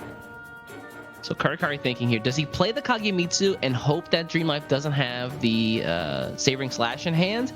I don't think I want to take the risk, man. Or just play both Kagemitsus, and then even if he kills one, you have the other one. Yo, that's a thing. What a pretty But then your sky. hand has nothing. Oh, he's actually doing it. What a... Wow. That's my S5. boy! Let's go, Mausama! S5's Chad Kare over here. Now Dream Life can't do anything. If he plays a card, he's just gonna trade the Kagemitsus in. The emotes of despair are coming through. Oh my Lanta! Dream Life is shaking his head. Oh no. Well- these are the kinds of plays that you expect out of a guy like Kurikari. That's a Kurikari play right there, dude. That's exactly what I expected. If he didn't do that, I would have been frankly disappointed. If Kurikari didn't make that play, I would have DM'd him on Discord and be like, dude, what are you doing, dude? Come on. Rude. But he did it. I didn't have to do that. Dream Life, he is in such a state of shock. He's like, what do I do? Dude, you should just... He can't play a follower. Honestly, you he gotta can't- just top left at this point, man. But you can't do that because it's a tournament. If this was ladder, left. I would have top lefted like 5 minutes ago, man. I'm telling you right yes. now. The secret top tier strat. Just get the hell out of there. You can't play anything for the rest of the game. That's just how it is. Oh no! And then he's This is gonna dirty. fearance that these Kagemitsus aren't even dead weight anymore. All right, Savoring Slash, but still, only 3 play points to work with. He can't really do much. Dream Life. He also has the Gelt to work with as well. This is painful, man. This hurts. This is tough. Kurikari put him in the damned if you do, damned if you don't situation. I mean, also, his opening hand was Ernesta, Kage. Then he drew Gelt. Then he drew Firen. Then he drew Amelia. He didn't even need the Amelia. That What? was Gelt's job. What? It's literally in numerical order. What's going on over here? Talk about on-curve gamers. Ew, dude. This is insane. What do you do here if you're Dream? You can't play a follower because then he gets 2 free Kagemitsus. And if you that's basically the end of the game. savoring slash the Kagemitsu, you're leaving up a 3-3. Okay, he has to do it though. Okay, that's not bad. Yeah, let's draw some cards, please. Throw away the Grimory. All right, you fear in here, right? Every time, Yes, sir. or you could do that, but I think you fear it. Yeah, you could just be rude. Nah, you fear in here. Here's the buffs though. Pushing 4 more damage face. The BM zero damage attack. Oh Hope is my 0. lord! That's the cut to your mental state. Hurts you on the inside. Every cut counts. Alright, Shoot Okay, here we Doji go. comes out. Okay, it's gonna take out the other Kage, but you're leaving up. Quite a bit of fear. leaving up the Kage. Really? All right. Well, it's time for. Does Oh no. Goodness. And he drew a Oh, 6-drop for stroke. Oh no. Running the Gelt here, yes. All right, let's go Empress of Serenity. Let's go. Oh my god. The Evolve on the Ernesta? Okay. He's going super aggro right now. Dude, he's flooding the board now, so that if Dream Life, even if Dream Life takes out 2 followers here, he just Stroke of Convictions for 6, buffs everything, goes face. Oh my That god. is crazy. We get to see the Stroke of Conviction. It's over. Play that. Yeah, that's it. I don't think he can do anything. If he trades here, Stroke of Conviction is. That's how much damage. Oh no. 5, This? 8, 10, That's enough. 12. Yeah. It's over. Yikes. That's Triple called the Warrior. Mausama difference right there. That's- It's crazy that both cards we featured in the decklist forecast got to see play. That's Caster's blessing, man. Caster's blessing. All right, let's Get do the the trade stroke. Kagemitsu. And it's over. Rip in peace. Bam. Blap. I can't believe he's gotten away with this. How this is crazy. Dude, What a game. I am completely flabbergasted right now. Man is speed running SVO, man. He's trying to world record.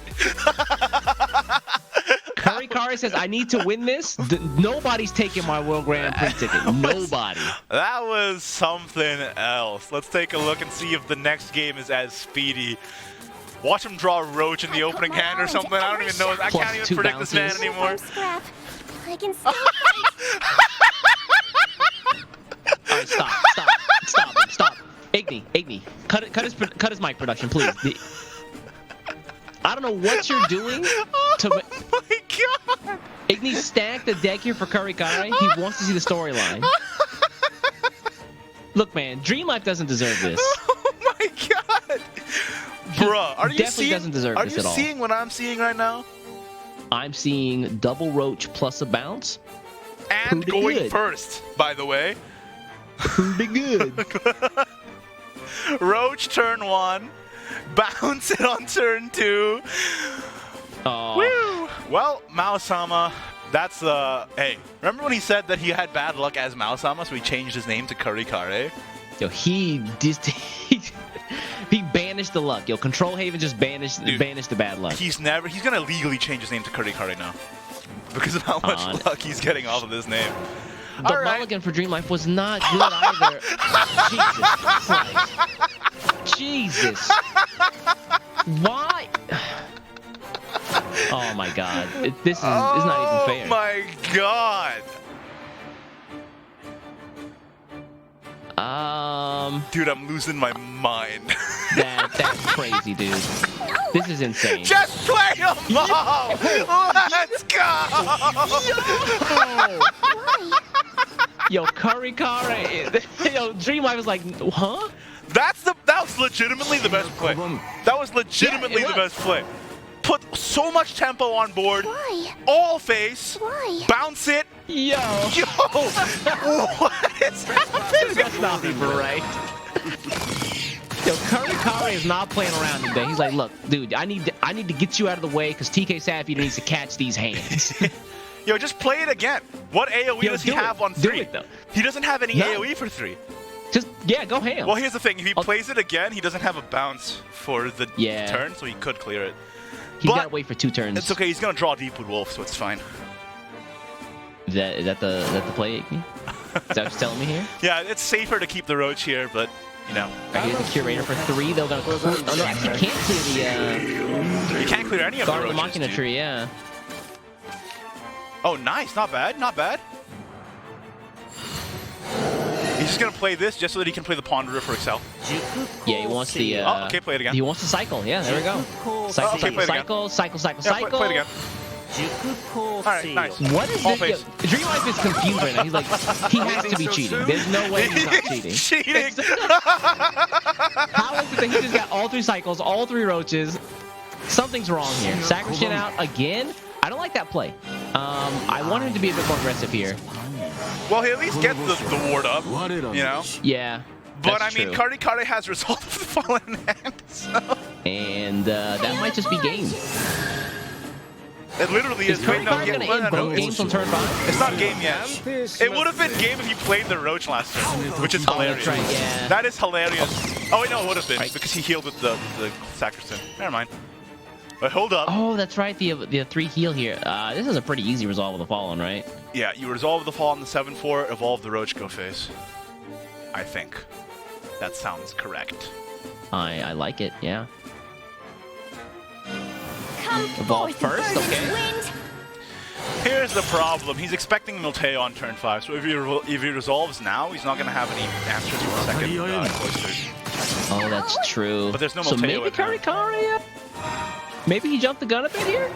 Let's see what happens. No Milteo. Oof. Dream Life, the draws are not with him today. Gonna evolve the Curator here just to push the damage. Dream Life only has 5 defense up. That's crazy. It's not GG. I guess. Is it?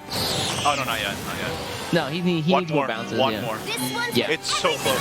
And he drew the second result. East, what is happening, man? I'm telling you, Dream Life is gonna be, dude, you cheated. I don't know what you did. This can't be right. This is disgusting. Second Roach comes back. Literally, Curry Kari Karikari wasted no resources this game. Literally his entire hand, the entire game was good. It's over, right? Yeah. Like, he can't get over the ward, just gets taken out. There's no second ward in the deck that costs 5. Except for Gremory. Oh, hold on. How come whatever I say just comes through? What's happening? What's going on, East? Am I a magician? Hold on. It's magic. Hold on. Does he? Don't drop the Gremory. Don't drop the Gremory. Don't drop the Gremory. Well, Don't drop the Gremory. he's not going to drop the Gremory, obviously. He's got to play the Gremory. Yeah, he has to play. Oh, no. Oh, no. Oh, what was an explosive start for Karikari might get stalled out here by Dreamlife's ward. Does he have the knowledge? Does he know? Oh, he knows. Roach is already at 5. Okay, there's this Red Lord. And then you have the Gremory here. Gremory. Wait a minute. Gremory. Play the Gremory. Play the Gremory. Please. Play. Dreamlife. Look, if I'm trying to mind meld with Dreamlife right now. Play the Gremory. Dreamlife. If you want Please, to win, God. play the No! It's over! Resolve of the Fallen! Roach! Wait, Roach is not there yet. He's still one off. Is he? Yeah, No. because, oh, that's right, because last term he didn't bounce it as much. Wait, it's not over yet. Hold on. Wait, if he evolves the Roach now, he can draw off of Resolve, right? I believe you're correct. Wait, no, he can't. He only, he only evolved, no, wait, no, not yet. No. He only recovers play points, he doesn't draw. Uh-oh. Oh, that's right. You're right. Yeah. Ugh. Dude, what a twist. Dude, this is not good for my heart. This game is a roller coaster for me. Karikari's got his pondering face on. He's like, wait a second, what do I do here? Dreamlife actually can stabilize here. I thought that there was one more Roach bounce than there was, but that's right. On the last turn, all he did was evolve the Roach. Imagine if Karikari just drawn Airbound Barrage. He didn't play out that third one early on as well. So he missed one. Ooh.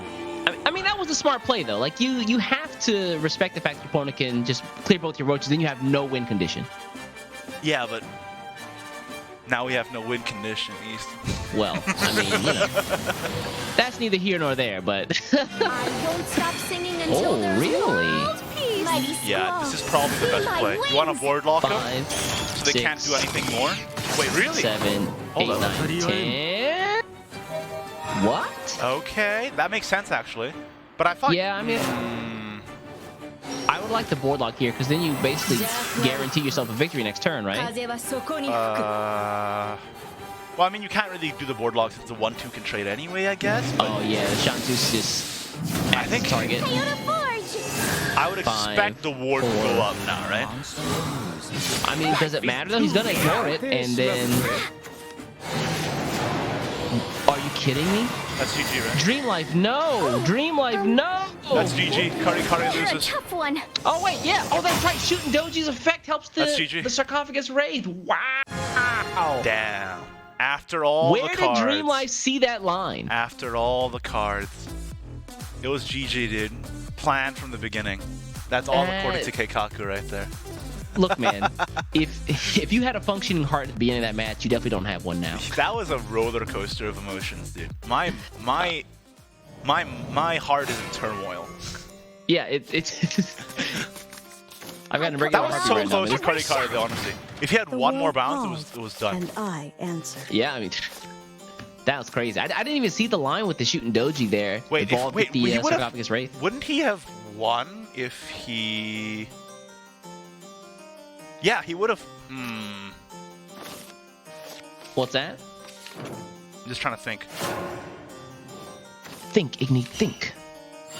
All right, gonna have to queue up again here though with the forest craft. Ooh, draws the bounce there with the ponderer. No, I don't think... I think he still would have been able to get the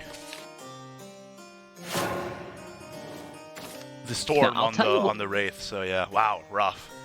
I'll tell you what deck doesn't have a lot of wards, and that is the deck that Dreamlife is running right now. So if Karikari can opt to play a more aggressive game, then it might pay off, but yeah, looks like he might not have that option here. No traditional sorcerer in the list either. They just cut that completely.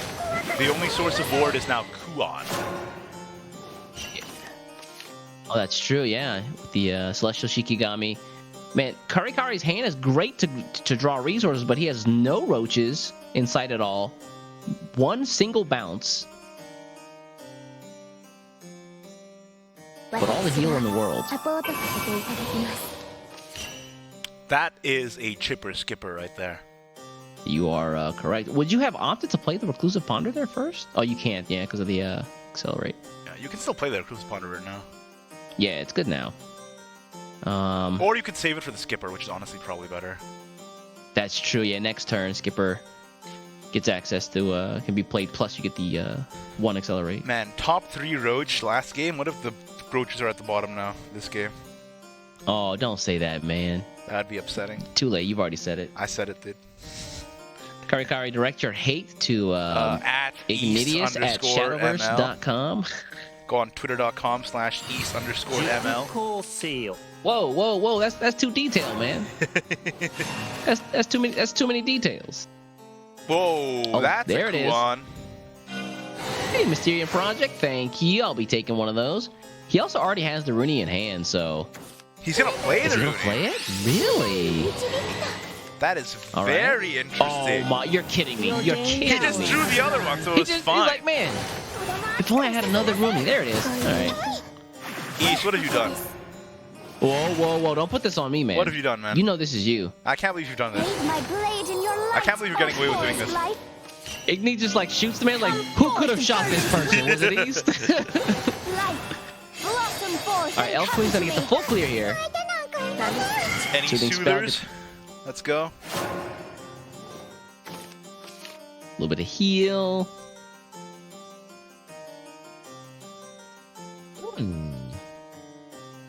Let's see, what is that Kuon at? The first one, 11? Is that right? It's at 11. I think this play is... He's gonna Rune again. Wait, hold up. No, you Magic Missile Really? the Elf Queen and then you Demon Collar into it, right? Yeah, I Surely. think that's okay, yeah. Or you could just Rune again. YOLO. Don't be like that. Come on now. Yeah, just do it, dude. Come on now. I mean, they need the Runeys to push damage, right? Yeah, I think you missile close the game. I think you missile the Queen and then you Demon Collar. Ooh, okay. Yeah, I don't see another line here. I mean, you don't want to waste your fiery embrace on this. All right, let's Rune. Wow. Okay. He just wants Okay, to spell boost. that's There's the insight. insight too. Not bad. Okay, You're kidding. let's clash. Okay, clash All here. right, let's Demon Collar. Yes, sir. All right, okay. And then you run in it, and then you Demon Collar again. I'll get the double demon color play here. So the next turn, Kuon. Not bad. Kuon Whoa, next he's turn. a big boy. Oh, he almost evolved there. Whoa, Kuon whoa, next whoa, turn, but calm. no Runing to spell boost. Kind of rough. But at least you can spell boost together. Yeah. Kuon, I guess. Dude, where's Roach, man? What happened? Still no roach here for Karikari. And Told you, he's man. Bottom maximum size hand. Got some bounces. Told you, man. Bottom 3, though. Bottom 3 Roach. It feels that way. I mean, here's the good news. Dream Life has Storm, but no Burn because of no Rooney. And Yeah. Karikari has probably enough sustain and survival to last through Yeah. the Kuons. Yeah, with the resolve of the Fallens plus the Chipper Skippers, I think he's going to be able to just clear boards Soothing Spell. well enough. Yeah. Yeah, it seems like a soothing spell turn. No, as in, like, he also has the Soothing Spell to heal back the damage that the Kuon deals. And, it just, Oh, yeah, you're right, yeah. and he can just survive through it. As long as Dreamlife doesn't draw his third Rooney. As long You might as have to play. Dreamlife doesn't Pause. draw Pause. his third Rooney. Don't do that to him, man. It is surprising that he spent the Rooney so aggressively like that. Usually I see people saving one of them at least for the clone. He might be thinking that in this game, if he can just overrun Forest, that there's nothing they can do. Yeah, you don't want the game to go on too long. Makes sense. But this is a turn 6 Kuon, just so you know. I live by the sword. Just so you know, this is a turn 6 Kuon. Kuon, why hast thou forsaken me? And then it's also a turn 7 Kuon, do you know that? Yeah. Yeah. Oh, that's Yeah. nice. The clash. The clash. Wait, why would you flash? Wait. Oh, he can't. Yeah, Kuon's already 6. He's still here. Looks like it's not a turn 6 He's gonna Kuon. embrace Kuon. Oh, there we go. Okay. For leaves to So wondering how he gets around that Elf Queen. There it is. Oh, face. Really? He's very aggressive here. Yeah, I mean, I think you have to be. When the forest is not doing anything, just push your advantage. Yeah. Now, Karikari has to respond in kind to toss out that Chipper Skipper. But there's no accelerates. Oh, that's right. He spent them already, didn't he? my wings. I faith in Resolve. my That blade feels and bad. myself. He has to resolve. And then resolve Okay, again. resolve. The ward. Double resolve here. And then he has to play Life Bank. Nice. Not bad. There it is. So that'll keep him alive for next turn here. Yeah, but Kuon also, again, though. Yeah, he spent both the resolves. So I mean, he the can Chipper kill... Skipper's going to help a little bit, but it's not going to get over the Celestial Shikigami. He can kill the 5-5 at least. Oh, here we go. This is the... Oh, boy. He actually can full clear, but then you have a fighter in your hand and... What? Ugh. Ugh. That's not good at all. Take that. Yeah, so you do this. Okay, yeah. This is Right. okay. Out comes 2 play point Kuon, by the way. Oh, never mind. 1 play point Kuon. 1 point... Yeah. Oh, never mind. 0 play point Kuon. You save it for next turn, right? No? No. You want to draw. I guess, yeah. I mean, 5 damage is kind of nice, though. It is true, but I think if you just get the draw, you'll get the tools to get there anyway. I mean, look at this, dude. Yeah, this looks Man, unsurmountable. for Karikari had Karikari. such Is this... an amazing draw last game, but Dreamlife still pulled it off. And now Karikari has a subpar draw, and surprise, Is Dreamlife there- is pulling it off. Is there anything he can do here to clear this board? Keep himself alive? He does have... Oh, it's so unfortunate that he can't deep with the skipper. And Yeah, I mean, he... that's so awkward. This is awkward. That's so awkward. I don't know, dude. I think this might be it, man. Double Kuon Yeah. kind of backbreaking. I won't stop singing Writing's until on the there's wall here. It's- world peace. World peace. Roach top 3, Roach bottom 3. Hey, man. That's how the cookie crumbles. I live by the sword. Would have loved that Primal Giant in hand. Yikes, yeah, there's the concede pass, and Goodness unfortunately... great. Oh, the forgive me. No, shall be Dreamlife, what? Yo! Oh, my Lanta. The ruthless out of this That's boy. ruthless. Wow, what a series, okay? First of all, that first game, Karikari winning in like 5 seconds, all right? Then that second game, Karikari almost winning in 5 seconds. Winning in 5 seconds, yeah. And then Dreamlife just brought it right back, and then Dreamlife took it right at the end. That's an insane comeback from Dreamlife, taking it over the top league points winner of the entire region. Which means... All right, let's... Oh my gosh. Oh, no. Oh, no. That quarterfinal, that semifinals match is going to be crazy, dude. Sadfeeder and Dreamlife, literally dreams are going to be either achieved or shattered. I mean, almost everyone in this bracket is an insane player we've seen for years. So, like, this entire tournament's about to be crazy. And unfortunately for Mao-sama, because it's single limb, he is out of the tournament.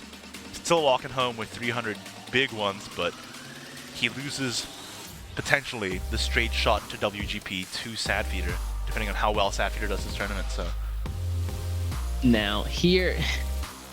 That's the story this weekend, I feel like. Like, how well Sadfeeder does, Lily can just, like... He could just steal Karikari's #1 spot right from under his nose at the very end of the race, which right? is insane. How close they were to each other as well up to this point. Mm-hmm. But don't go anywhere, guys. Look, after this short break, we're going to be having A-Fire going up against TK Sticks. A-Fire guy we've never seen before, so it's good to see some new blood still in the, in the game. TK Sticks, though, a guy who has been here multiple times at the SVOs. Oh yeah, TK6 is an OG. He's been playing for literally forever. And A-Fire and U-Face, going to be interesting to see how this matchup goes right after this short break. Don't go anywhere, and remember, card reveal later. So make sure to stay tuned. See you in a bit. Ladies and gentlemen, welcome to SVO 2020. The path to the World Grand Prix starts here. This is everything you need to know if you want to take home the $1 million first place prize. First off, we're combining the regions of PAM and Euro to become West. Players from West and SEAO regions will compete in a monthly Swiss-style bracket, leading into a top 8 single elimination for league points and a $4,000 cash prize. If that's not enough, you'll earn a card pack in every round just for playing. The top league point earner from each region will instantly be qualified for the World Grand Prix in Tokyo, Japan.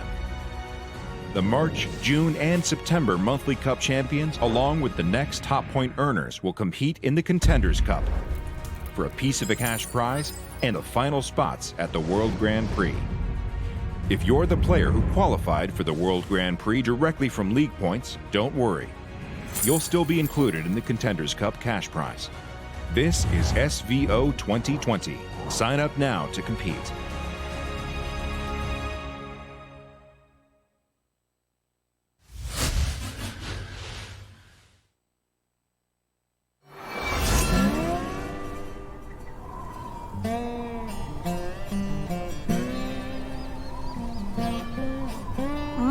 The hell are we up to today?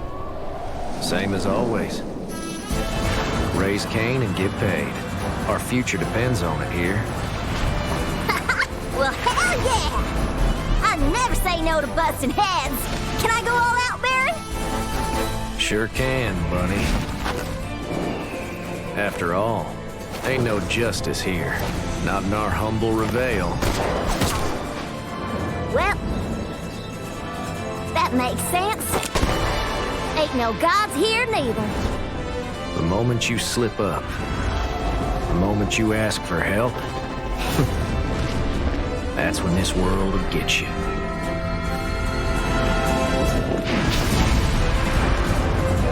That's why we got us our 3 rules, right, Hoss? Believe in your own damn power. Don't let nobody in your own damn way. And finally, don't fear a damn thing. Now, let's get this show on the road. Nobody's gonna walk on us. Not till we've remade the whole plum world.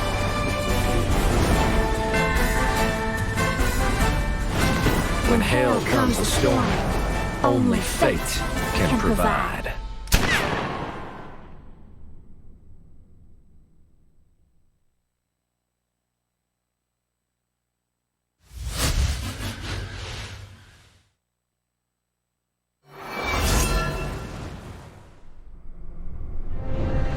Fate, the purview of the gods, and mortal kind's doom. 'Tis a festering wound. Whoa! So much for being down to earth. Let's flip the script. Come, this way. What is a mortal? A trifling puppet of fate. You want freedom? Easier said than done. Do you mind? You're interrupting my flow. Now, there is one way to escape. Destroy them. Covenants, rules, grind them all to dust. Bound by chains of destiny, pluck them apart, link by link. You don't have it in you? You're fine. You have us. Our power is yours. You need but will it. There's nothing you cannot do. Well, go on then. Take up the cards and turn the world upside down.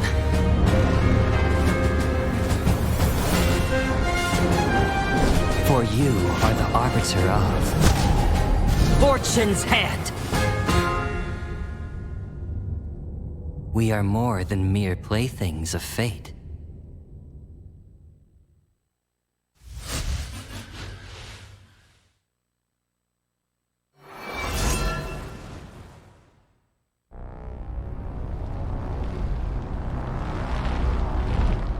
Look at this organic world. Miserable, pathetic, so defective and natural. Does it inspire you with its splendor? Cretins, Roaches! Watch as I terminate your pitiful rock! How does it feel? Like hope has died? Like you've utterly failed? Don't try to fight with fate. Coward, fall to your knees and wallow in complete despair! It's not over yet. Nothing is final. But this is the finale, and your ending has been written. Make your threats, you tyrant. Heroes will stand tall to write their own tales, inked in bravery on the pages of hope. We have to make this our final battle.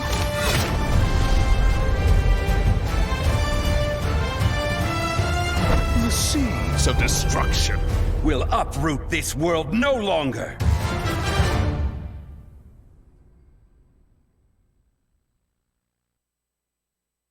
Hello everybody and welcome back to another Tournament Deck Spotlight.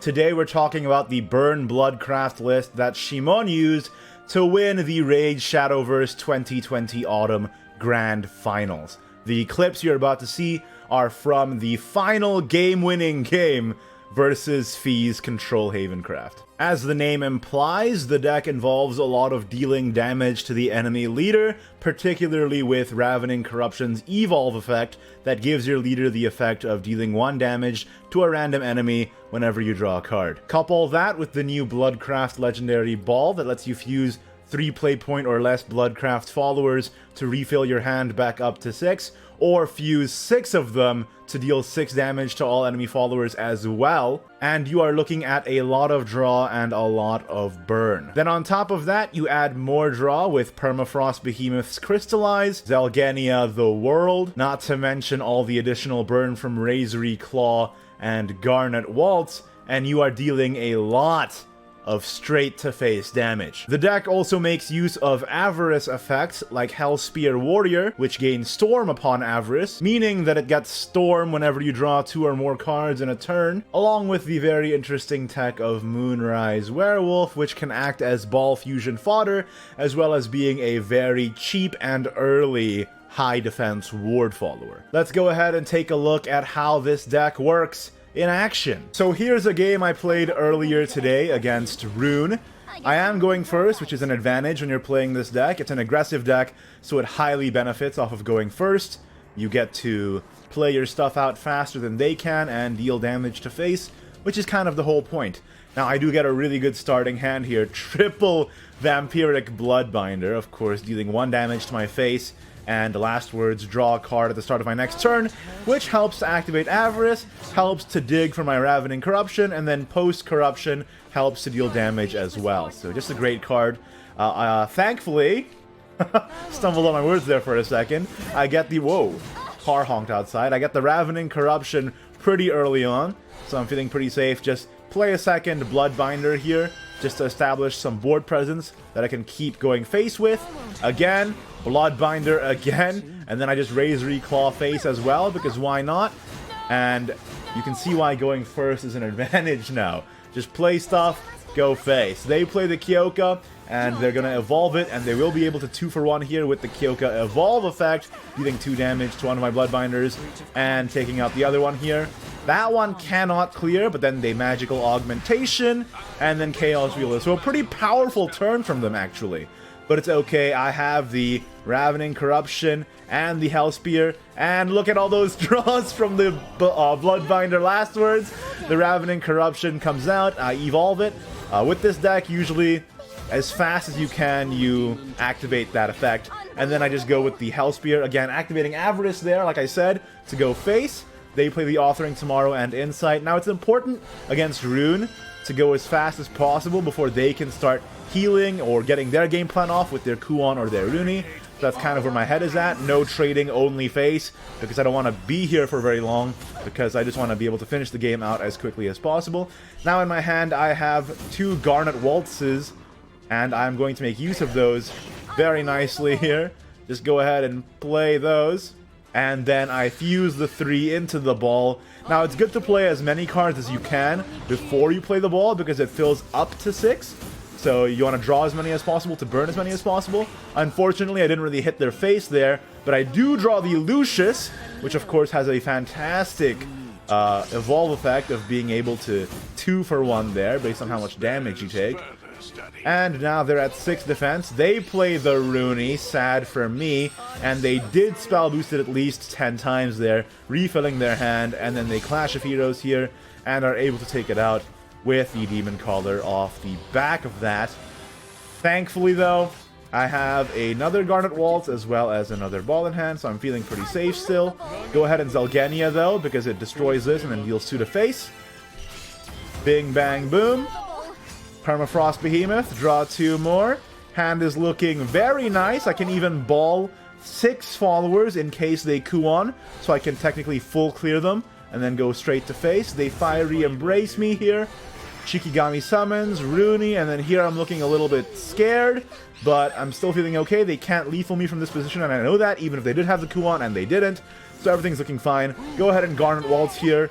I even have the Razor Claw as well, and I could even IO and Evolve for the lethal here, but I wanted to go for the style points and lethal with the ball instead. Go for the full clear, just to show it off here. Fuse 6, boom, and 6 face, or however many it was. Good times. And we end the game on turn 8 before they can even Kuon, so there you go. There you have it. That is Shimon's tournament-winning build of Ball, Burn, Bloodcraft. Give it a try. Moonrise Werewolf is your friend. I'll see you all next time. Bye-bye.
Hello everybody, welcome back to the SEAO Shadowverse Open September Cup. I'm Ignidius, that's East, and this is the hologram I've put between us. How you doing? Why would you just put more technology between us, man? Well, I thought we were tight. You literally told me during the break, like, you know, you love me. that's not what I said at all, actually. You said I'm like your brother. That's cap. I didn't say You any said of I'm these like things. a brother to you. I literally You said said we were- I literally said East gift 20 subs, and then you're changing it to I'm like your brother. Anyway, we are back at it again with the next batch of quarterfinals. Let's take a look at the bracket to see where we're at right now, just in case you're tuning in for the first time. TK Sadfeeder was able to take it over DB Cryzome and moves on to the semis, and Dreamlife from Team Sonar 5 takes it over his teammate Karikare, also moving on to the semis. And now we are moving on to the following two games: A-Fire versus Team Twilight Knights Styx, and Mana Surge Kyo versus THGB Hard 3. Now, the main storyline for this weekend is definitely the top half of that bracket, but the bottom half, you cannot count any of these guys out. Again, Styx, Kyo, Hard3, these guys have all been here before. A-Fire, an up-and-comer trying to make his way and steal that last Contenders Cup spot. There's still a story to be told in this bracket as well. What an insane underdog story if A-Fire wins this and immediately qualifies for Contenders. Can you imagine? I mean, it would almost be like what happened at the West SVO. Yeah, that's actually pretty true. Of course, like you said, the TK Styx, MS Kyo, Hard 3, they're all veteran players. They're all very, very strong. So I'm very excited to see how this new blood versus old blood game is going to turn out here. Let's take a look at the decks they're bringing on the deck list forecast. Dun dun dun! The first player we're going to take a look at is TK Styx. He's bringing Spell Boost Rune. I think I lost you, Igni. I cannot hear you, buddy. Spell Boost Rune, as you can see, it is definitely one of the best decks of the format. Let's take a look at some of the key cards that make it so good. First of all, Hey, did you cut my mic? Chaos Wielder. Did you cut my mic, East, I'm Igni? trying to speak here, East. I cut your dare mic you. for a reason. Finally, I had some peace and quiet. Can you hear me now? How dare you? Yeah. All right, let's talk about Chaos Wielder, East. I'll let you take it. Chaos Wielder. In exchange All for right. me cutting your mic, I'll let you take this one. How about that? Aw, you're so kind. But Chaos Wielder, of course, slotting into the spell boost package, my man. He's got a pretty high cost at 5, but he's spell boost, subtract 1 from his cost, so he can become a 0 cost with a couple of cards, couple spell cards played. Also, when you play him, Fanfare draw 2 cards, not bad. Not bad And then at all. to just to keep rolling with the spell boost, you evolve and you spell boost the cards in your hand one more time. Yeah, pretty good. Basically, it's between that and Kyoka in terms of Evo targets in this deck, I think. Yeah, that's pretty much it. Just those two, I think. And you know what that spell boost helps you with? This card right here, the Demon Caller, which we got to see actually in the last set of games. Demon Caller, of course, again, high cost card, but it has the spell boost, subtract 1 from the cost of that card, so you're usually going to play for really, really cheap. Demon Caller, summon a demonic Shikigami, and then whenever Paper or demonic Shikigami comes out, he buffs both those boys. Yep, and gives them rush. Which is huge because, of course, when those get destroyed, they have the last word of spell boost in your hand. So the spell boost trade just keeps on rolling, and that is spell boost. Let's take a look at Styx's next deck list here. Running up with that Evo sword, of course. You know it, you'd love it. And what's this deck about? Well, you evolve cards, and you get on the board, and then you win with Storm. And one of the fantastic Evo targets for this deck is Amelia the Solar Flash. It draws you 2 different officers, and then when you evolve it, it reduces their cost by 3 for the turn, which is amazing for cards like Gelt, which gain Rush, Lady of the Lance, which gains Immunity and Bane, or Thief, which evolves. And not only that, when you play this for the 7th Enhance, it evolves for free. So I think, I'll be honest with you, I think Amelia is the best card in this deck. I think without Amelia, this deck falls to pieces. Not Alyaska? Well, Amelia draws you cards. Not Regal Wildcat? Well, Amelia draws you cards, though. Not Lady of the Lance, the 3-cost, 3/2 follow with Rush, and if you have 2 commanders in your hand, you gain Bane, and the next time she takes damage, you reduce it to 0, and on Enhance 8, she gains Storm, and you recover 5 play points, not Lady of the Lance? Well, no, because Amelia draws cards, you see. But she has Storm. Well, yes. But you never. I barely ever see her play for Storm. She's just so good off of Amelia to clear something. Yeah, she's a great clear, and yeah, to your point, like Amelia just draws her out. Easy target to just take something on your opponent's side of the board. So yes, Amelia's the best card in this deck. Not the world. Let's move on. Take a look at the deck list. Oh, Roach. Let's go. Can we talk about why he separated his airbound barrages like that? Why I think he has different arts for the airbound barrage and the soothing spells, but production was like, nah. Listen, I had enough of this shenanigans. We're not doing this, okay? Of course, Soothing Spell, what a fantastic card. We've seen it played so many times today, being able to restore your defense. And if you play 2 other cards, you recover an evolution point, which you can use on your Roaches or on your Erins or on your Elf Queens. So that's very nice. And of course, the other way to bounce your Roach would be to use bounce cards, like the Deepwood Wolf Accelerate effect of returning an allied follower or amulet to your hand and drawing a card. So very nice there. Yeah, it was helping with the Roach game plan. Also nice, it's just nice cycle, you know? Nice cycle. Nobody ever plays it for the follower form, I don't think. It's just too expensive. I mean, the cool thing is, like, if you do play the follower form and then you evolve it, it's a free 6 damage. It is true, it is true. Very expensive, but yeah, sometimes you just need to push that last little extra bit. Who knows? If we ever see a Deepwood Wolf Storm lethal on this cast, I'm not making any bets because as soon as I say it, I know it's gonna happen. You've already said it. It's already into the ether. Like you can't take it back now. You've already said it. All right, let's take a look at that. That's how Styx is gonna win. Let's take a look at A-Fire's deck list here. A-Fire, the newcomer into this tournament. He's bringing that Burn Blood. Man, you know, A-Fire's got a really cool deck list. Of course, Burn Blood, running off the new package of Ball plus Ravening Corruption. Of course, Ravening Corruption gets the party started. If you have Aaron to play, of course, he does 2 damage, but what you really want is that evolve effect.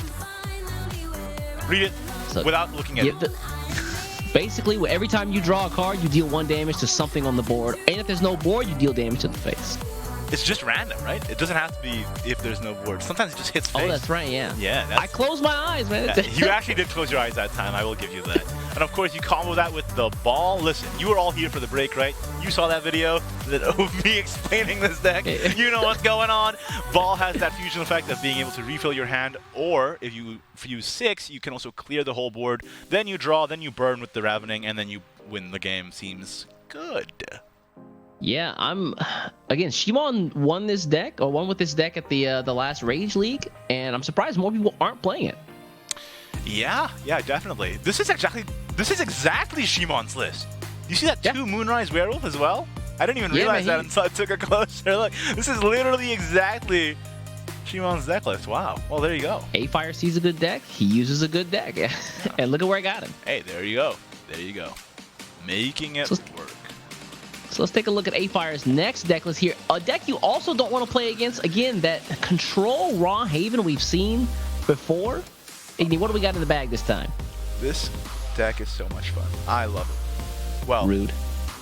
2 cards that might annoy your opponents, though, include Emina, Mad Eidolon. Very difficult to deal with. Hard removal that can easily trade without taking any damage to itself because of that clash effect. And, you know, you then start hot potatoing that Totem of Madness between both players. So that's the worst, man. That's a whole game right there. And then, of course, the other follower that I want to talk about is the Yukari. Yukari is such a key card in this deck. Being able to prevent completely effect damage to all your board and your face for a turn. So that's including enemy spells, enemy leader effects, and, of course, your own Zelgania. Which means that you get to stay safe while you deal damage to them. Now that's a card. Yeah, Yukari really is a powerhouse defensive card for Haven, and it just works in so many ways with so many other effects that, yeah, like your opponent just stalls out for a single turn. Remember that time you played against me and I was AFK for 7 turns, and you were playing the whole time, and then I Yukari'd 3 times, and then I won? I cannot recall that moment. I don't think that happened. I'm pretty sure that is fake news. I'm pretty sure that was fake news. Chat, I have the footage. I'm just waiting for the right moment to drop it. I do remember myself cooking you with the Hades, though. All right, let's call it even. All right, let's take a look at the last deck list from A-Fire here. Let's take what's in the bag here. Oh, dude, just like the game, the Control Haven is keeping us here. We cannot move forward. Can't leave. Get Rod. I don't want to, man. I don't want to play the waiting game. Deck is fun, man. I like it. Hey, there it is. There we go. It's Spell Boost Rune. You know. You know it. You love it. You know it. You love it. And you know what's an additional source of damage in Spell Boost Rune? Authoring Tomorrow. Yes, sir. Let's take a look there. Of course, Authoring Tomorrow. In the early game, it's pretty good, right? You know, you can draw cards. You can... it lets you draw cards. It lets you deal damage to the entire opponent's board. But I think what this deck really aims to use this card for is that, you know, that turn 10 where you deal 5 damage to the enemy leader. Yeah, more burn equals more better. And the good thing with this card is that it's so flexible, like you said. You can use it for draw, it's a spell for spell boost, and damage. So you'd love to see it. Yeah, so let's also take a look at a card that I feel like we haven't seen in quite a while. Yeah. Daria, Infinity Witch? That is very interesting. The one of Daria, Infinity Witch. Spell boost, subtract 1 from the cost of this card. Fanfare, draw cards until your hand is full, or you draw a card without spell boost. Spell boost those cards 3 times. Now, the deck does have a lot of spell boost cards, but in my experience, whenever I play Daria, it just draws 1 card that doesn't have spell boost, and then it doesn't do anything. So like, this was a waste. So that's, I think, why the card sort of fell out of popularity. But hey, if you get the nice draws and you draw your Kuon, your Rune, your Demon Caller, I mean, there's a lot of targets in here, then it could be an amazing pick here. But in the other list, we see a double project instead of the one of Daria. But now we have the one of Daria, and I'm excited to see if it actually works out. Yeah, I mean, it's a nice source to draw, if nothing else, right? Mm-hmm. All right, so those are the deck lists, man. Who you got your money on here? Where are the bans going?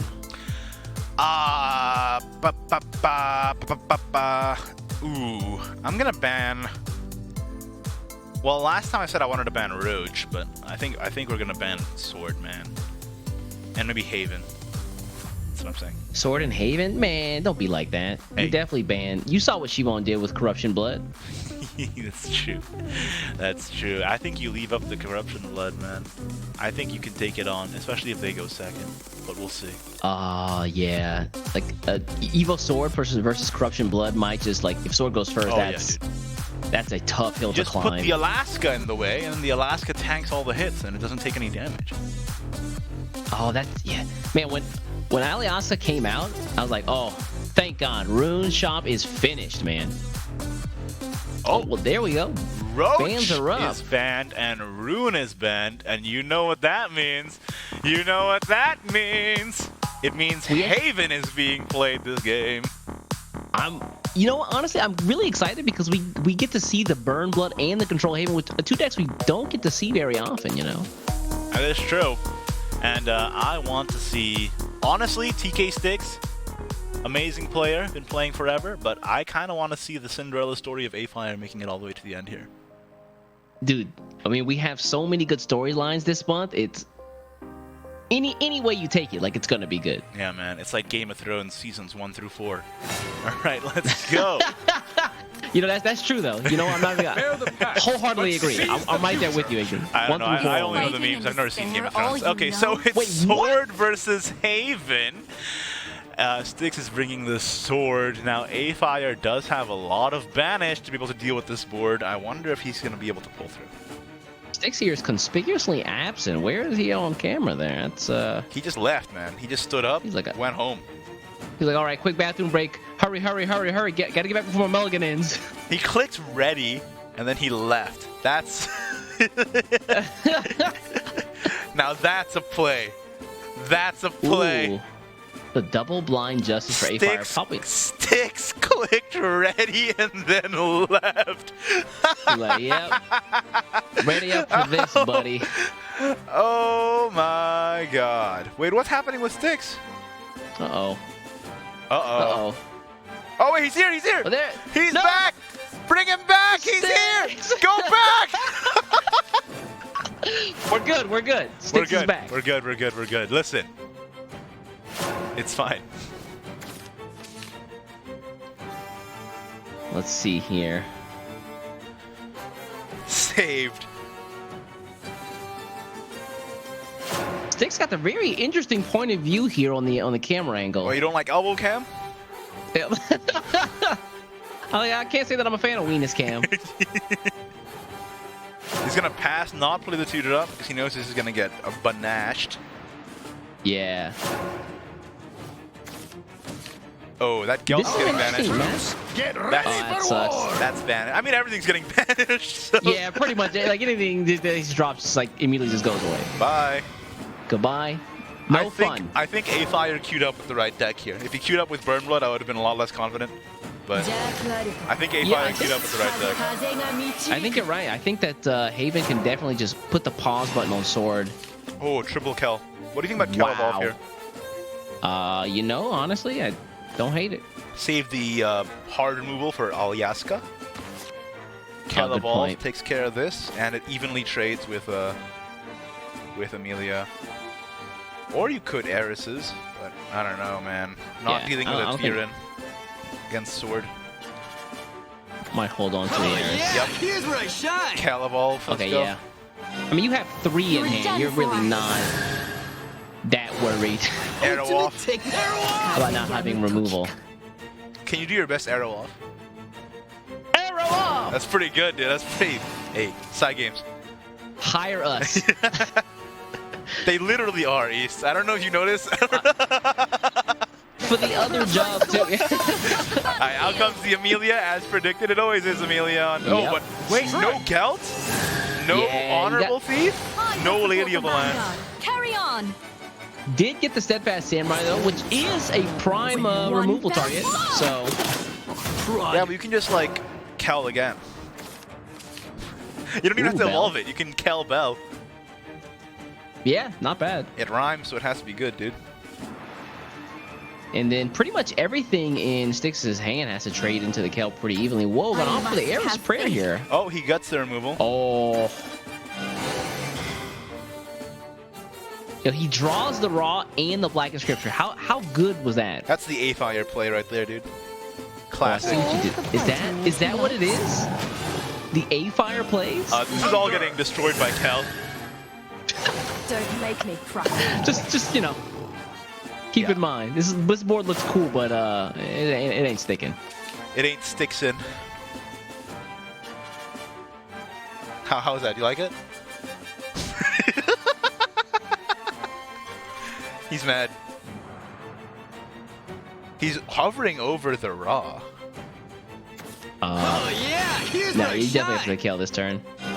The real battle begins. I mean, he's only missing out on a single point of damage, so Ultimate Yep. take yeah.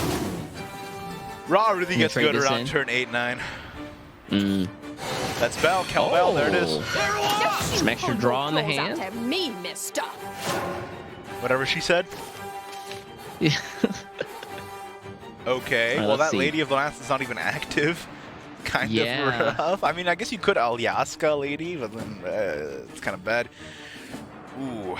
Alyaska Shield Phalanx, but then the Alyaska still dies to the Kel. Yeah. What do you do here? It's rough, man. You can't play Lux. You can't play Ariad. You can't play the World. It's not good, man. Alyaska into the Lady. Yeah. Yeah, it's the only play, but it's not good. It's not great. Yeah, it's gonna get the free evolve on Asuka, which is nice. Put the Exterminator's weapon in his hand, but it's not gonna be released that much. 6 cost, I think? No. 5. Shout out to Here's a Albert, freebie. who's rotating out. That's one way to lose a battle. Wait, what? Huh? Full trade. Interesting. Why? Huh? That's a weird chant for me. Did you just say that's a weird chant from me? Yes, sir. Man, you've been on Twitch too much. So have I, frankly. Wait, pause. Hold up. Save Look who's calling the kettle black. Okay, he has the Exterminus. I mean, he could go for the Exterminus, but it's not gonna get the full value for the double clear. I still don't hate it though. What else do you do? All your stuff just gets banished. Honestly though, Exterminus, mirror image. How do you feel? Well, the mirror image is banished. It doesn't destroy the Exterminus, right? Even when it leaves play, you could just run it into the Raw, right? Oh, never mind. It's right. It's not gonna clear. Raw's a Raw's not 5/5. evolved. Rip. Yeah. It's tough for Styx. I think he really wanted to queue into the Blood, but he queued into the Haven. Yeah, matchups are important this expansion, especially, man. Like, with every deck having a viable archetype, or every class having a viable archetype, it really does come down to the matchups in a lot of cases. Yes, sir. I agree wholeheartedly. Got him. But now what, though? All right, troops. Gelt. Gelt. Mirror Commander. image the Gelt just to draw cards. We won't give him any. Yikes. I'm in physical pain and agony. Especially because Kel. Yeah, here's where I shine. Yep. It's like, man, wouldn't it be cool if this board stuck? You can also banish the other Gelt to prevent more draw.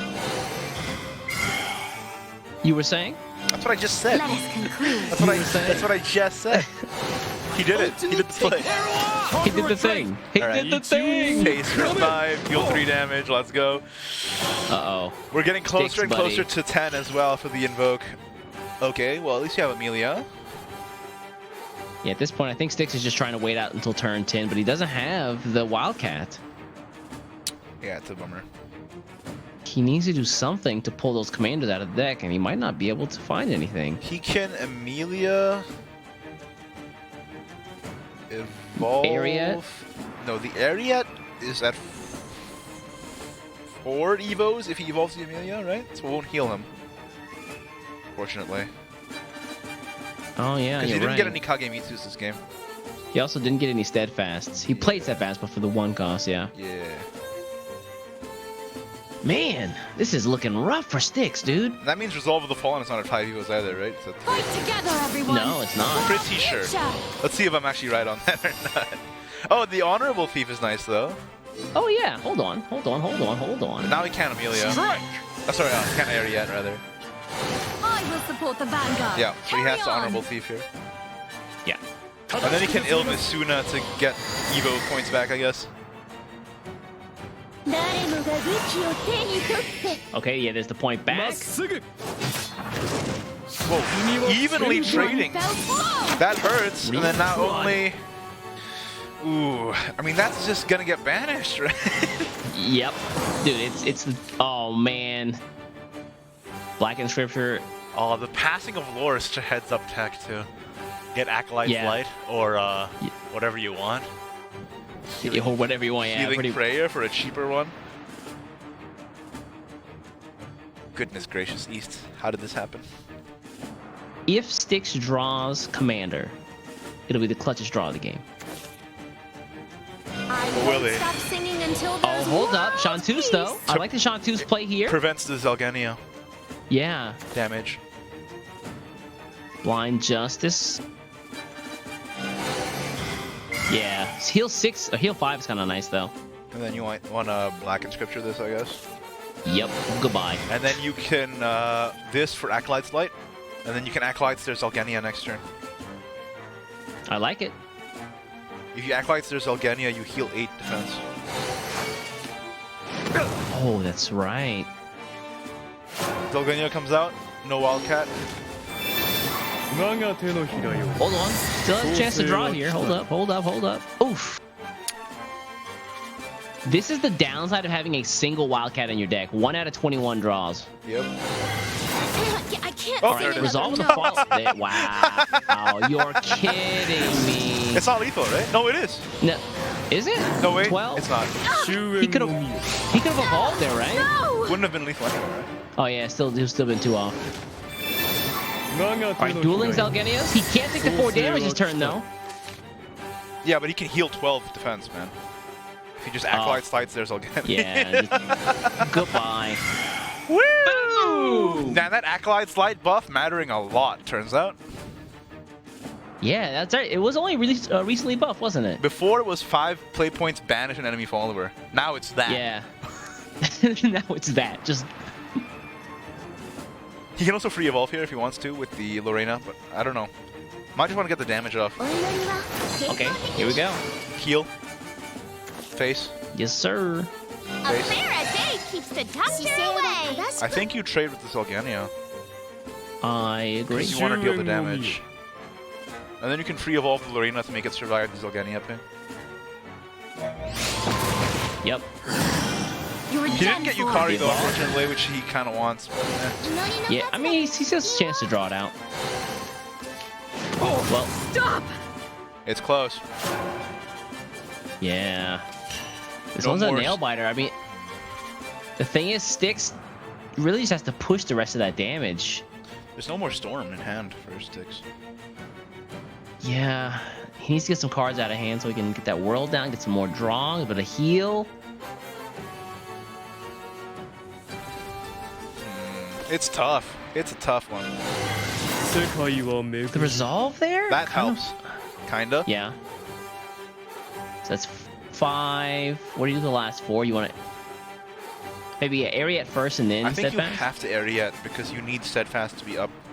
Because Steadfast will block the raw damage and then also the world damage. Yeah. I don't think there's a better play than that. Yeah. Ariad also heals, right, at this point? Yeah, exactly. The world he needs evolved. that. He's kind of locked into playing area next turn as well. Our melody will bring courage to all. Yep. Double Ariad, and then Steadfast. Oh, okay. I like it. I agree with this. World even. Okay. Not going for the Steadfast. Really? I think that's fine actually, because you heal back up to 19. And now they have to deal with That's the true, sword. yeah. Oh wait, no, but they have the world as well. Ooh. Yeah. So they can world Imina. Imina. Oh my god. And they can even Shantu's sword's face again, so that their world doesn't do any damage next turn. It's kind of weird because it feels like Sword is actually playing the slow game pretty well. Yeah. We see the flexibility of the class. Interesting. I mean, Second Shantu's drawn. You can full clear if you want. Yeah. I mean, you're gonna full clear with the Zolgania effect anyway. So Yeah. you want? He's considering just dropping the second Zolgania just to heal to full. I don't hate that idea. He could also just yeah. I was gonna say he could Shantu's sword, so that sword Zolgania doesn't go off, but sword Zolgania is also dealing more damage to sword than it is to A-Fire, right? Because of how low Styx is on defense. Now the problem here is Styx is kind of out of heal. So the Steadfast Samurais have to come down. He does have an area. I'm sorry, he drew a area last turn. That's right. Yeah, so he has the area to heal 5. But that's still lethal on Haven's side, right? Yeah. Is it? Yeah, definitely. Because it's already way past turn 10. Unless he unless he plays no, because if he plays the Steadfast, he's just gonna get Imina, right?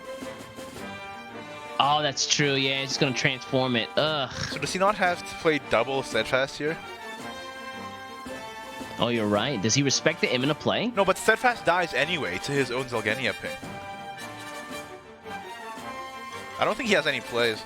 Wait, if he doubles Steadfast and clashes to make them immune, then they won't die.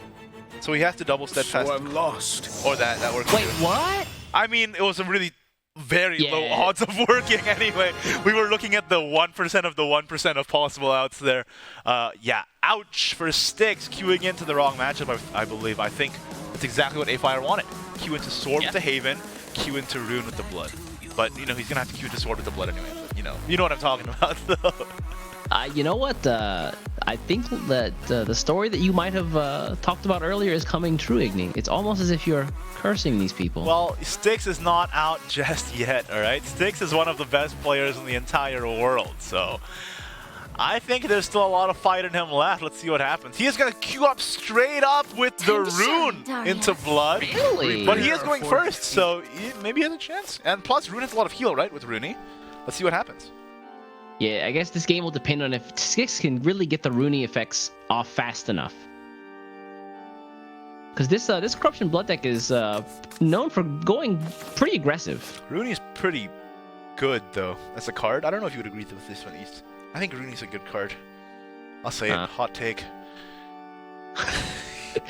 I'm Igni here with the controversial hot takes. Yeah.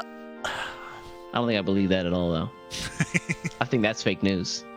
I think you're fake news, Igni. Yeah, I'm a fabrication. I was born from the wishes of Shadowverse players everywhere.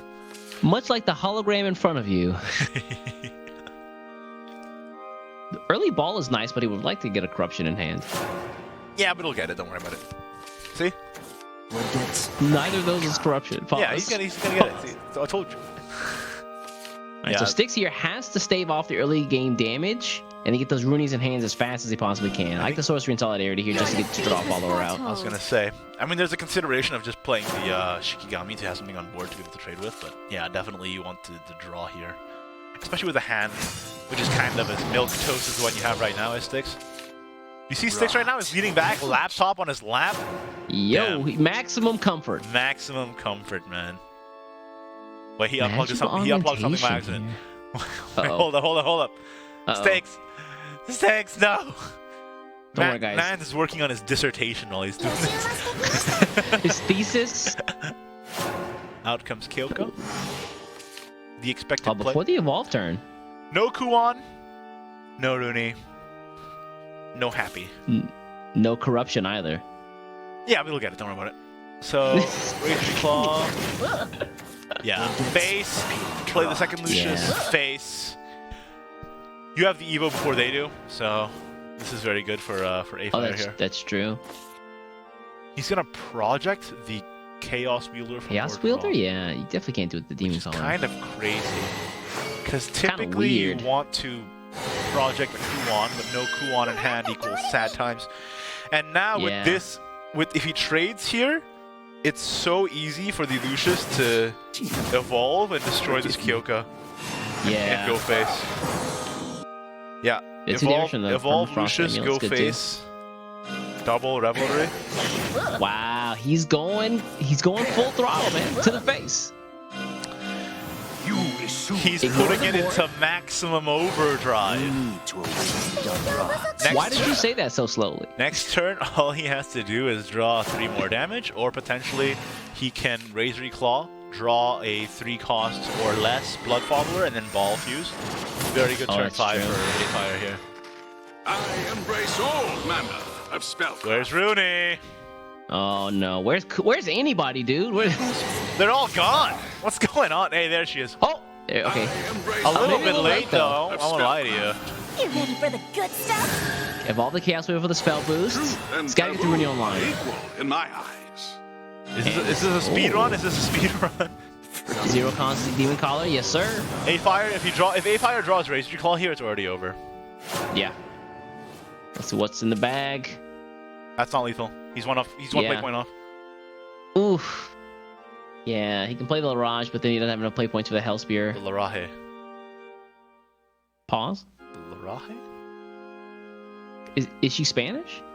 So Razor Claw face, and then you want to fuse 3 into the ball, and then play the ball, I think.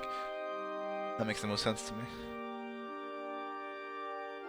Or, if you don't care about board, Laraje Hellspear face.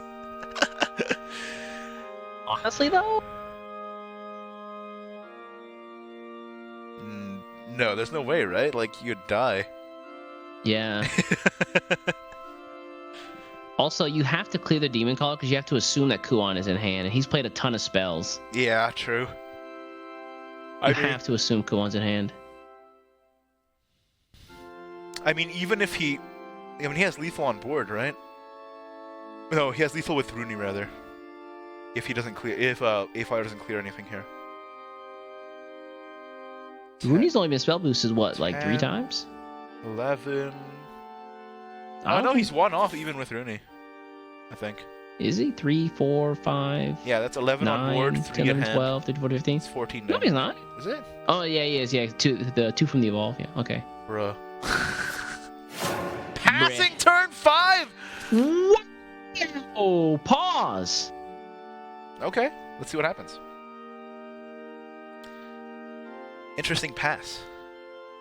to be fair, Styx doesn't really have any great. I mean, he plays. could have Razor Clawed, ball, fuse everything, draw 6, evolve the ball into a, that would have been okay, I think. Yeah, he would replenish his hand.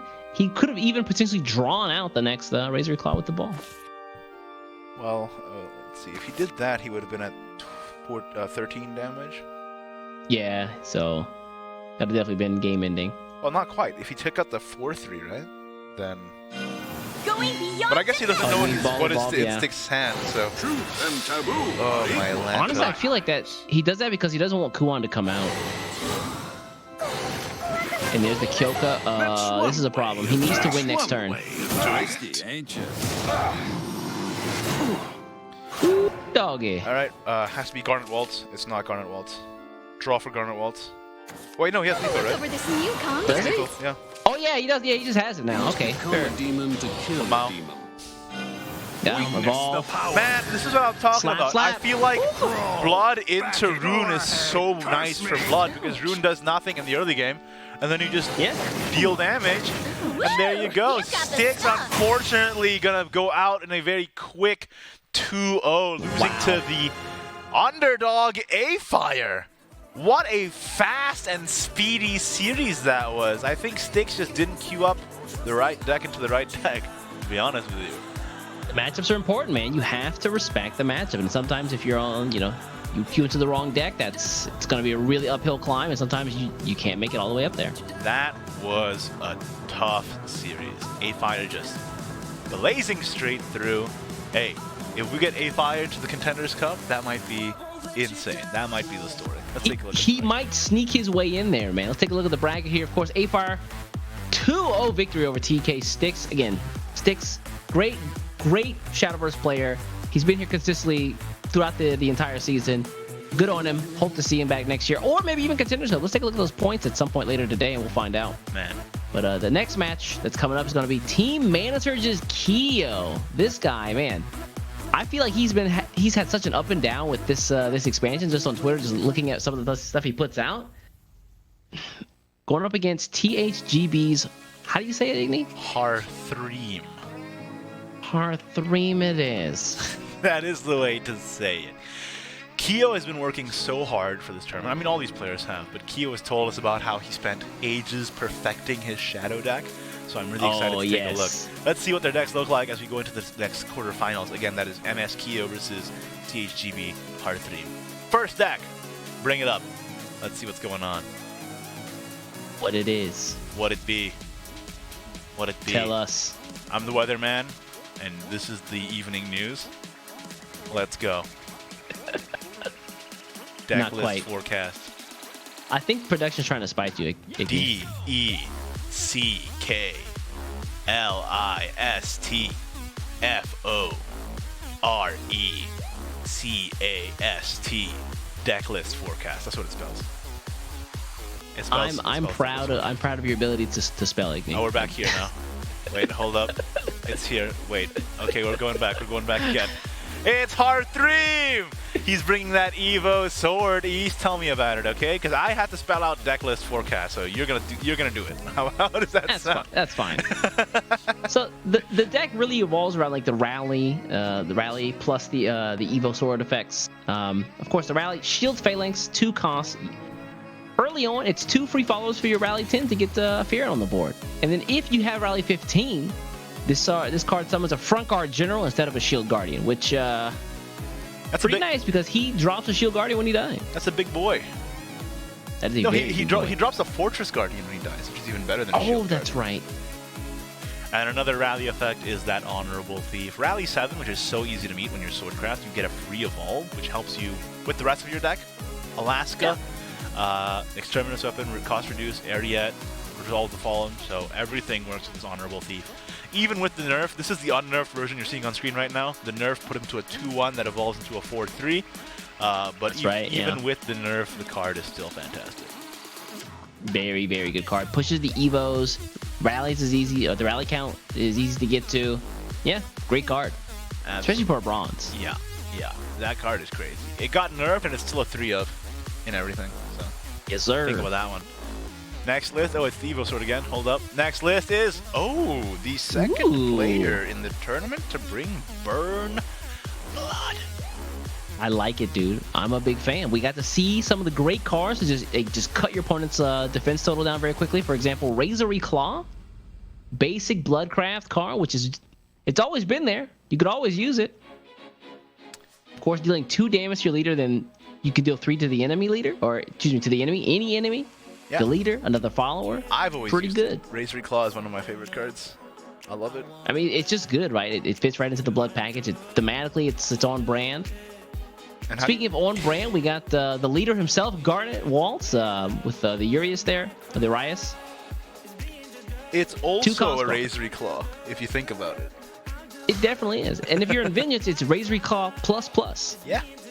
Pretty good card. Love to see it. Also, if you need evolves, you can use that for Mono's Resolve to evolve your Ravening Corruption in case you didn't get it early on. So very much a card that works well in this. What I like about this list as well is that it runs the Swarming Wraith instead of the Moonrise Werewolf. More aggression instead. Very nice. Swarming Wraith I haven't seen since the days of Seductress Vampire. Those were good times. Were they good times, East? I guess if you were a Blood main. Turn 2, you draw Seductress Vampire. You got the Swarming Wraiths in hand. Opponent just concedes. Turn 2, you draw Seductress Vampire. You played Heartsick Demon, right? Back in those days, man. I forgot about him pre-nerf. Oh man. Anyway, well, enough boomer talk, man. What's Hearthream's last deck list here? Oh, it is the only artifact portal in the top 8. The only one. This is crazy. Is it just one? Honestly, Artifact Portal kind of fell off recently with the mini expansion, though it got Lucille. But I think the deck is still pretty good. And like I said, the addition of Lucille gives you that additional Radiant artifact for Storm as well. So you love to see that. And it's just a powerful card that's able to free evolve. So what's not to like about Lucille, right? Yeah, he's also got the Awakened Ragnars in there, which are pretty nice. And of course, to help Lucille get the artifact that she drops into the deck, the Vertex Colony is going to give you 2 more artifacts for your opponent to potentially destroy. Or on turn 9, you can just play and just wipe the board, deal damage to the enemy's face, and then let Absolute Modesty clean up after that. Yeah. There you go. Makes sense. I like it. Yeah, it's a deck that I think is still very good. It's just maybe it can't keep up with things like Sword consistently, Yeah, that's the problem. It's hard. Unless you're like a 5-head Cosmic Brain expanded Medulla Oblongata, like Hearthream is, obviously. Then you could probably take care of Sword, no problem. Yeah, I tried this deck early on, and I couldn't find it's W's like, how with do it. you kill Alaska with this? Yeah, exactly. It's hard. Although I do like the fact that they're running the backup Ragna plus World. I think that's great. Just in case the artifact plan doesn't work out, you have the backup OTK. So it's a single card that gives you a second out as a win condition. Of course, why wouldn't you run that? Yeah, absolutely. Let's take a look at Hearthream's next deck list. Wait, no, that's all his deck list, right? Let's take a look at Kyo's decks. There you go. What's the enemy bringing? Oh, it's Spell Boost Rune. What is that photo, man? Damn, peace signs and everything. Come on, man. He's a champion, man. He's already won one of these bad boys. He can do whatever he wants at this point. That's actually true. Isn't he already qualified to Contenders? I believe he is. All right. Well, Spell Boost Rune. Back at it again. We got some really cheap spells here, like Clash of Heroes, helping the deck out. And also, it's really great on a Kuon, for example. You can also destroy your own Celestial Shikigami, for example, to spell boost your whole hand. So, Clash of Heroes. I love to see that cheap neutral spell being used to great effect in Runecraft there.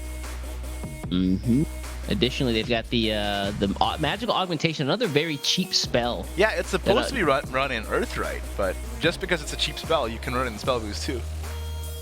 Yeah, I mean, 1 damage isn't much. You're probably not going to be, making big plays with a 1 damage ping to an enemy follower, but it is a spell boost, and that's at the end of the day that helps you get to Kuon, helps Rune out. So yeah, still a great card. That's all that matters. Play cheap spell, win game. Let's go Rune. Let's take a look at Kyo's next deck list. What is it? DECK. It's Suffering Shadow. Did you get the tweet, East? I did get the tweet, my man. He hit us up, so I made sure when I was putting the deck names last night, I got this one. Suffering Shadow. The actual win condition of this deck, though, is Toth to get that effect of whenever you play a card, it gains last words, deal 2 damage to the enemy leader. When at least 10 allied cards with last words effects have been destroyed this match, you play this, and then you're able to OTK with your Milteo, which is fantastic. Yeah, I mean, Milteo also has the last words effect, so that if you play in the early game for the burial rites, then you get potentially more last words +1 from Milteo. Draws cards, does burial right, adds last words, is a last words, and also does OTK. Good card, I think, if I'm being honest. Also great artwork.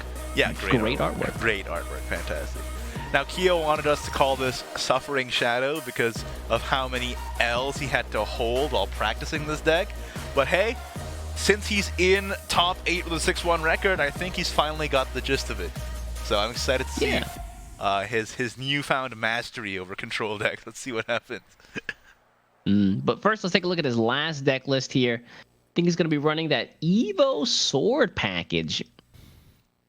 Yeah. Of course, running cards like Lux Blade Ariat, who we got to see shine last game. You know, it combos right in with the evolve effects of the deck, where if at least 1 follower has been evolved, then you gain ward. If 3, you get 3 play points back, which is really good.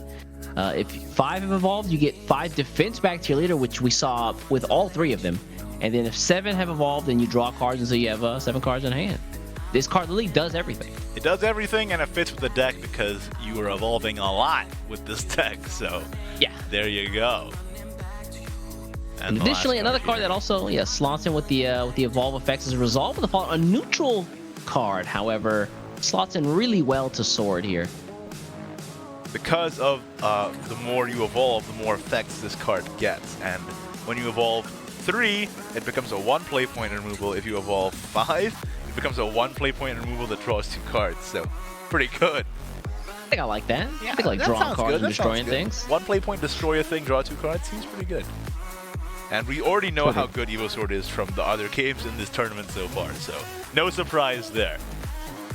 Yeah, gonna be a good one here. Igni, who you got your bans on, man? I've gotta root for the Artifact Portal player, man, so it's gotta be hard 3 for me. Keo, you're great, you're fantastic, but you didn't bring Portal, so hey, it's gotta be hard 3.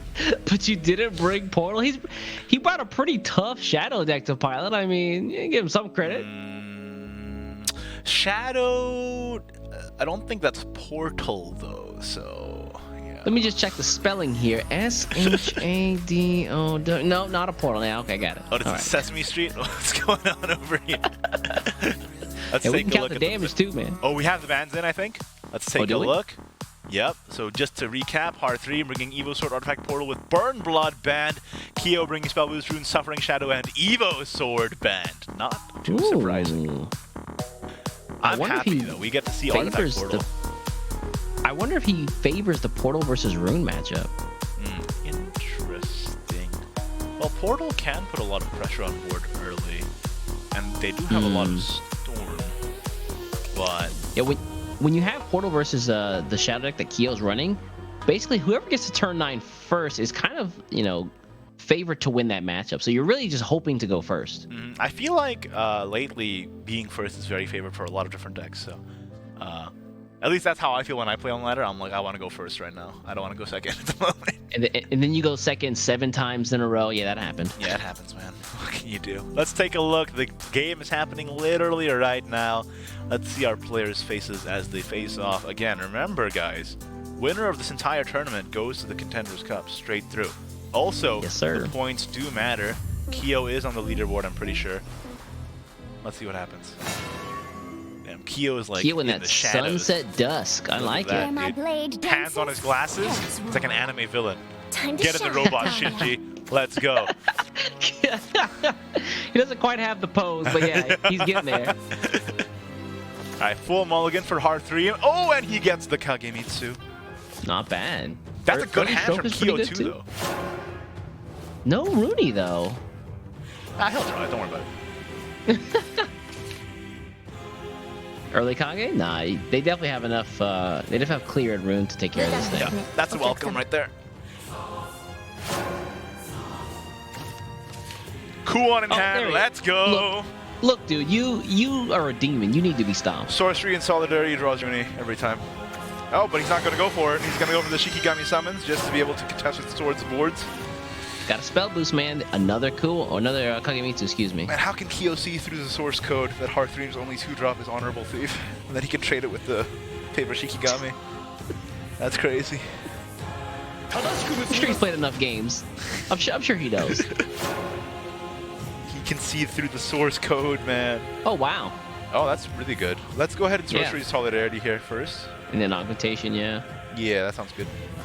And It's that gonna be way, Kyoko. that way I'm even calling turn it now. 3 Kage doesn't even destroy this. Oh, I'm wrong. Crap. It's not I don't really. have to touch Igni. What happened? I took it from you.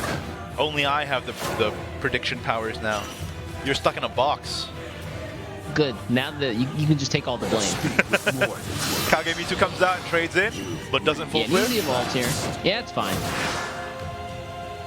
It's also denying Kyo the spell boost.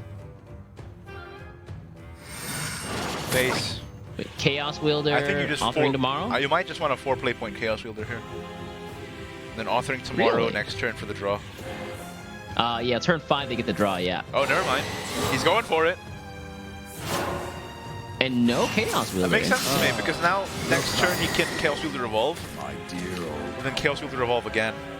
Or Chaos Wielder and then Chaos Wielder and then Evolve and then more things get spell boosted, right? Oh, you're right.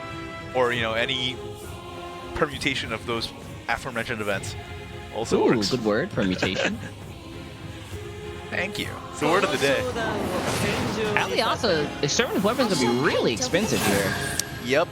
7 cost? But it is his best play. Oh, 6, excuse me. Oh yeah, evolved Aliaska, yeah. It is his best play to get something on board that Rune is going to be hard-pressed to deal with. Because again, it doesn't take any damage from effects. Yeah, he has to run something in. And honestly, all these Chaos Wielders are great, but the Colonel is not going to be doing anything about Aliaska. I call him the Colonel. He's the Colonel, look at him, dude. You ready for the good Kentucky stuff? Fried spell boosts. Right, run that one into the Kage. In my eyes, Yeah. I embrace all manner of spell. All right, just draw. Just draw. Your defeat like was drawing. foretold. Oh, there's Rune. Hey, there she is. Yeah, but how do you can't deal with both of these things is the issue. Right? Yeah, Kagemitsu's got to go, man. He becomes a problem. Kagemitsu is a problem. You might have to just eat the 6 damage here. What if he He's just already in a tough what spot. if he plays Rune now? And then plays the Demon Caller for 0? He spell boosts Kuon more this way. I like it. That's true. Now he has turn 6 Kuon. Doing it. Well, Yeah, he has turn 6 A Kuon now. win. Got the coup on, but he's got to get rid of his dang 6/6, man. That thing's annoying. Seem a little bit annoying.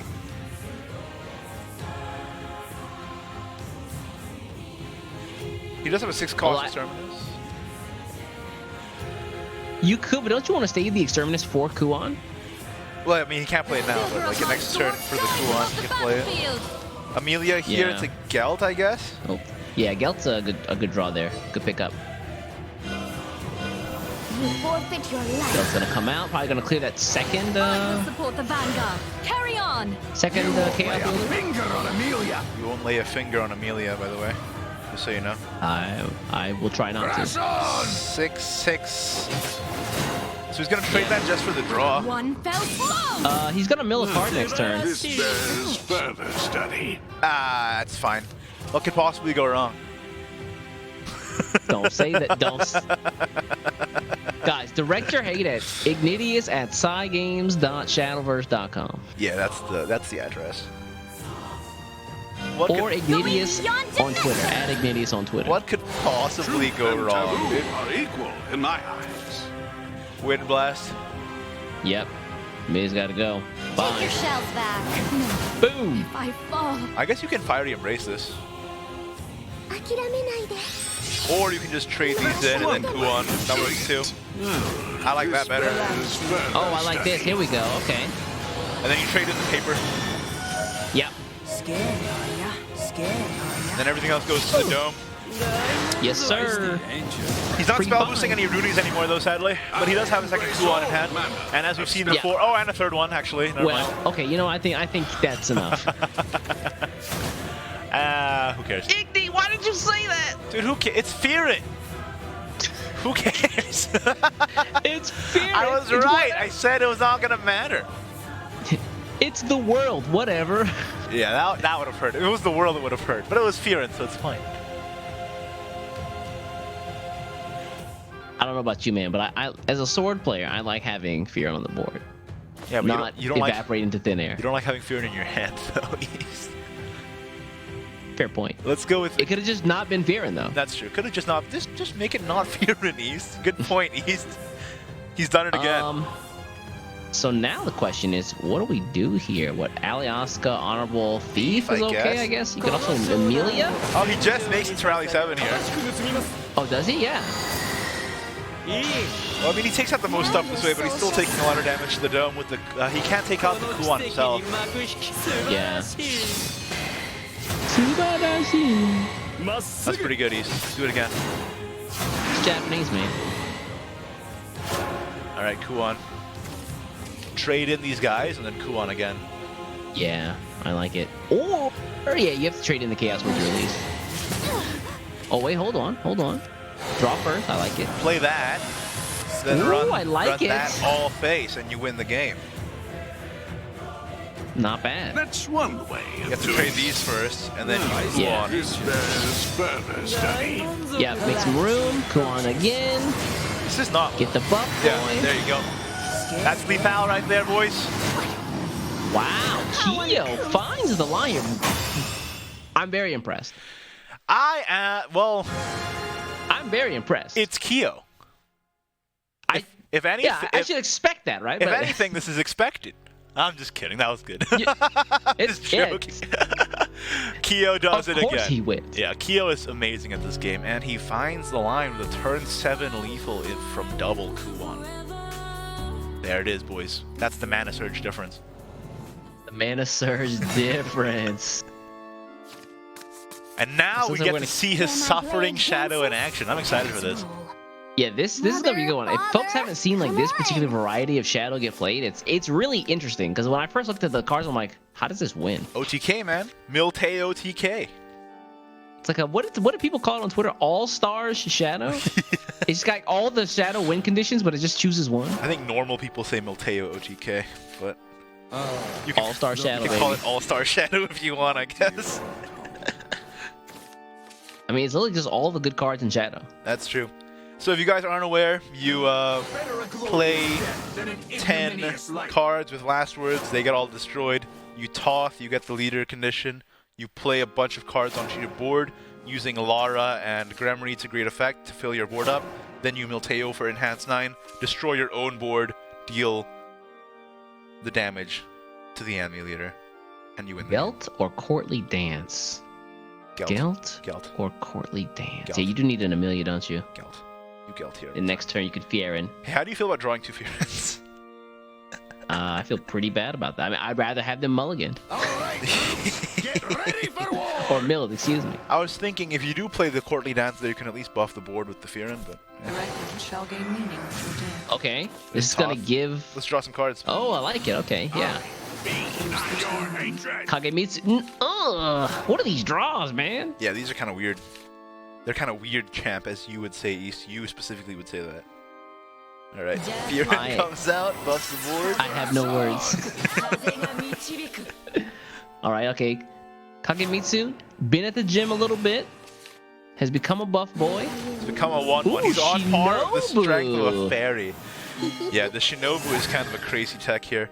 Denying I like the Kagemitsu revive here.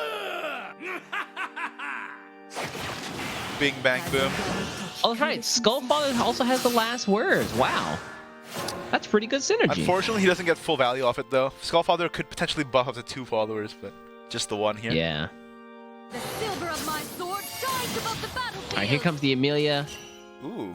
Gelt didn't even need to do his job. Wait a minute.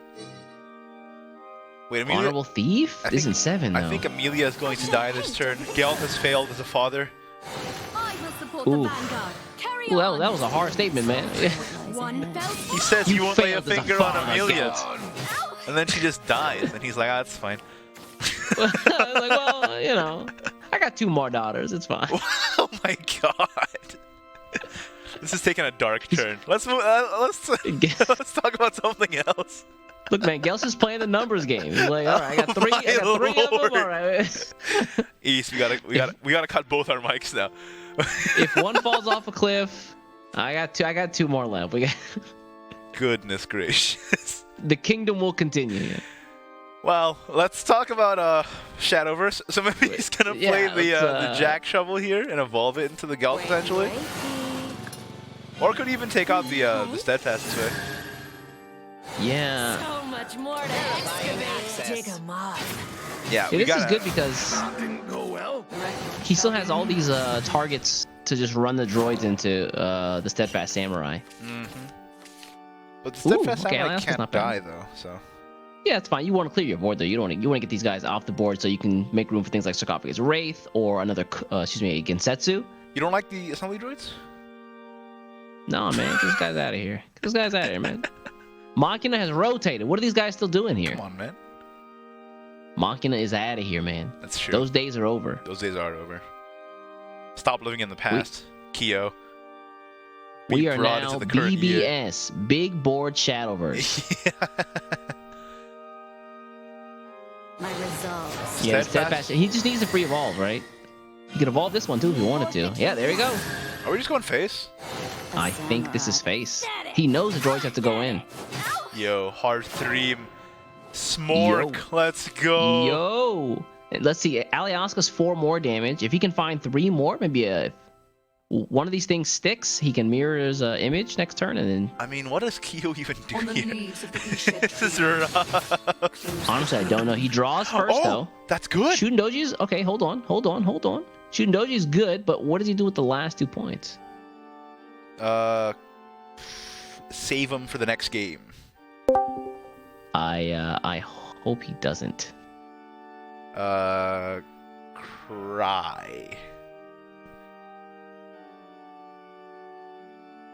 This is tough for Kyo. Sword going first, I think, is nigh unbeatable, if I'm being completely honest with you.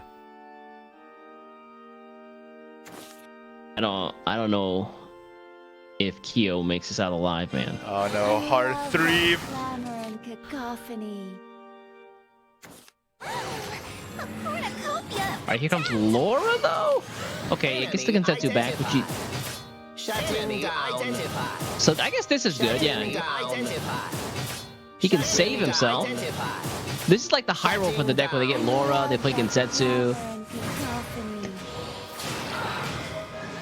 Yeah, Lara on Gensetsu is quite the play.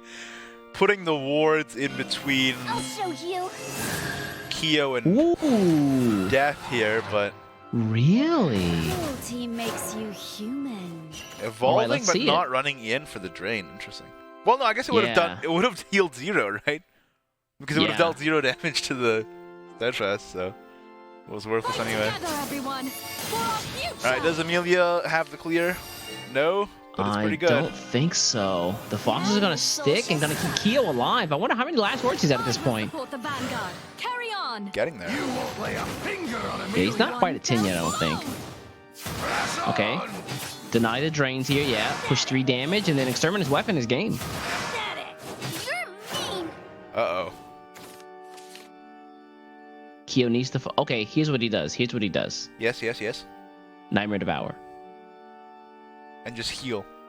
And yeah, he has to hope for the heals. Get heal. Alright, let's heal. Yeah, here it comes, yeah. Run him in. Only heal, please. It'll definitely be only a heal. 100% only heal. Look at these boys.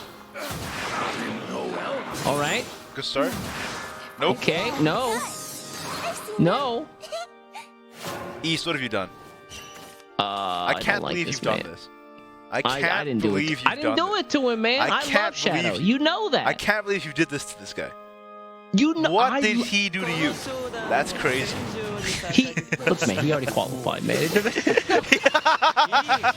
He already qualified. You know what? You're gonna put me on the spot. I'll be the bad guy. Hey, I'll just say it, man. I guess there's a reason why they call it Suffering Shadow. That's rough. The sword is to the neck. Is all I'm gotta say about that. There you go. It's unfortunate. I mean, Keo had a bunch of heal. He had some really weird draws, and he couldn't find a way out. I mean, sword going first is in such a great position. As we've established from the beginning of this tournament, you just establish yourself on board, and you never ever slow down, and you're good. But let's see if Keo's Suffering Shadow can make it over Lashana Portal Craft. Oh, that's actually Artifact Portal Craft with Lashana leader. Lashana Portal Craft. Let's go. Bring it back, baby. We're not bringing it back. Destruction in black, destruction in white. Where the puppets at? Now that's a good hand for Hearthream. And by good hand, I mean just the Vertex Colony. Toss it away. Much better. Hey. Let's go. Yep. I'll take that. That is quite good. Artifact Duplicator could have been Iron Sting Alchemist, but all right. Keep him just for turn 7. Oh, yeah, this my is a great hand. Holy Lanta. crap. Yeah. That is this a is a really hand. good hand. The only better 2-drop than Vertex Colony in this list is Android Artisan. Yeah. And you know, with the new Portal Gold revealed for Storm over Rivale, I think the next expansions list might go down to 2 Vertexes, which is going to make the deck even more consistent. Yeah. Artifact Duplicator rotates, doesn't he? Yeah. That hurts. Nah, it's fine. Don't worry about it. Oh, and he gets the Modesty early! Okay. Hearthream, how are you doing this, dude? How you doing this? Hearthream's trying to win this. How does Keo, like, just looking at, like, the potential of Hearthream's hand, Keo's got a rough time ahead of him. He's drawn 3 Lauras. 3 Lauras. Not great. No... A little bit of card draw on the Sarcophagus Wraith, which is nice, but... Well, let's go ahead and, yeah, do that. Yep. Get one of these bad boys in hand, drop Strike Form. Yeah, next turn he can... What? Guard Form plus, Analyzing plus, Tech... Yeah, he can Analyzing, Technomancer, Guard Form. Yeah. Well, bit of a weird hand. I'll be honest with you, kind of weird champ. Yeah. Oh, see what you did there. I see what you did there. I mean, what do you do? Like, honestly, do you want to just eat the damage and then Sarcot? No, you have too much stuff in hand. He kind of has to just play Laura here. Yeah, it's just a 4/4 body. Let's evolve Modesty. Yep. Or just play Slap Artifacts. Laura. That works too. Android Artisan Guard Form is good. Yeah, you're right. Get the Paradigm Shift in hand. Yeah, put the Paradigm Shift in hand. Get that late game power play. Then play Artifact Duplicator to just summon them back when they get destroyed. Go face. I like it. Yeah, here we go. Yeah. I'm mesmerizing, and I know it. Evolve over this. Go face with everything else.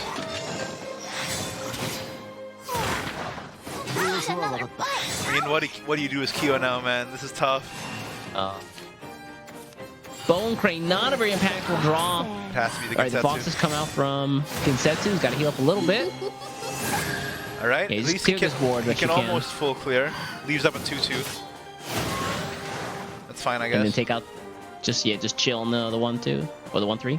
He's considering whether or not to even destroy this guy.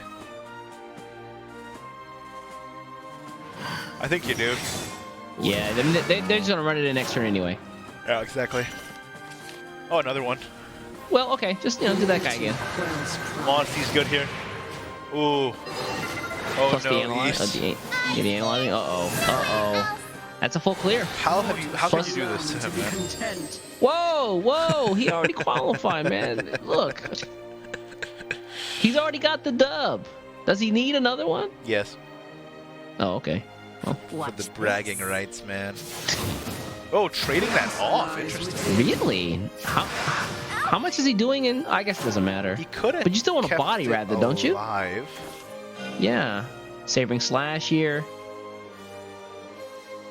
Yeah. To get rid of. Get rid of the 2/1 and then you Lara Kinsetsu. Yeah. I like it. And that's even more last words. You have the Milteo in hand. Now all you're trying to do is survive until you find Tom and get the rest of the shadow or the last words procced. Yep. What arrogance. He is going to be eating damage next turn potentially though. Yeah. If he doesn't play the because Gensetsu now. I think he is going to save the Waits. Gensetsu, is what I Yeah. feel like with this play. But then he's going to be in for a World of Hurt next turn when the Lucille comes out. But the thing is, He might Heartthrob didn't save his analyzing for a potential Lucille. Oh, that's true. I mean, the analyzing drew the Lucille, I think, so couldn't have anyway. But yeah.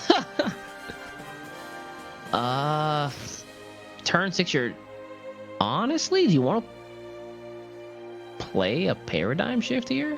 You could do. Gunsmith Paradigm into, Shift Techno? Gunsmith into Technomancer? Ancient. Yeah, you could do that. You could Gunsmith Because next into turn you Ancient. want a Artifact Duplicator, don't you? Yeah. I don't hate Magic Gunsmith into Ancient, trade the 6/1, play Paradigm Shift for Airstrike. All magic guns can be kind of finicky. Yeah, I Seems good agree, to me. yeah.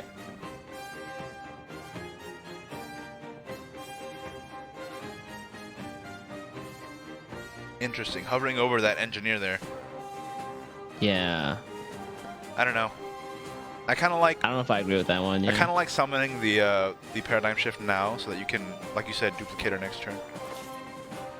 But looks like he's gonna go for Really? Technomancer on the Ancient. Interesting. Wow. I wonder why I went with this line. Need another bite. Interesting. Could you also do anything there with Lucille? Just drop Lucille. I mean, you could have just Lucille and evolved and went face. Yeah. Yeah. That I was a mean, play. But he's gonna heal so much here from this Gensetsu, it's insane. So Yeah. saving it ended up paying off. Let's go. And then the fact that Heartthrob just played a bunch of weenies means that these wards are going to stick around even longer. Yep. Free draw from the guild. Oh, there's the top. Oh, and another 0 cost Gensetsu. Yeah, this is the high roll. Once you get like lords in hand, you have Gensetsus, you can just do this all day. Kyo, it's no longer suffering shadow, it's suffering from success. Yes. That is crazy. I can't hold all these W's. He can't hold the dubs. Yeah, this is why it kind of hurts that Lara is rotating out next set. All right. Honestly, can you not duplicate her here? Well, I guess you duplicate her, and then you just try and heal as much as possible. Yeah. All right, not too bad. Then you can use those paradigm shifts to heal back up. Unfortunately, you can't even play a paradigm shift here. Yeah, not enough. The wards are annoying, man. They are indeed. That's kind of the point, I think. Is it the point? Yeah. Ward up, get all the last words dead, and then you turbo into Toth Milteo. And Let's Toth hope that. Yeah, nice. Modesty hits the right target. Dude, Toth. Oh my God. Toth and Milteo are both in hand, and he has Yeah. another Gensetsu here. This Gensetsu 0 cost again. And he has a second one in hand. I don't think Toth is Yeah. active yet, but it will be. You don't? Nah, Toth has to be active at this point. Nah, because it's not glowing orange. Come on, East. It's gonna glow orange now, man. Yeah, it's gonna glow orange now. And he's still at full health here. Clear that. Clear the other It's not orange yet, East. 3-1. There it is. There it is. Oh, yep, there it is. Yep. The record shall gain meaning from death. Toth is active. Ting ting. Gramarye is active. Oh no. OTK is set up for turn 9. Suffering Shadow is no longer suffering. Let's go, Kyo. The second Gensetsu. Actually, this is the third, fourth Gensetsu game. How many Gensetsu? I can't hold all these Gensetsu. All these foxes. That's OTK. He has Legendary Skeleton in hand. So now all he has to do is... Yeah, he didn't even need Milteo at this Well, point. no, he needs Milteo. You Toth. Oh, he has to drop to 6. Yeah, you're right. You play yeah. a bunch of stuff, then you Legendary Skeleton, recover your play points, and then you play Milteo for 9. Yeah. Well, how do you feel about that, East? They be cheating with them shadows, man. That is Milteo OTK. You see it right here in action, folks.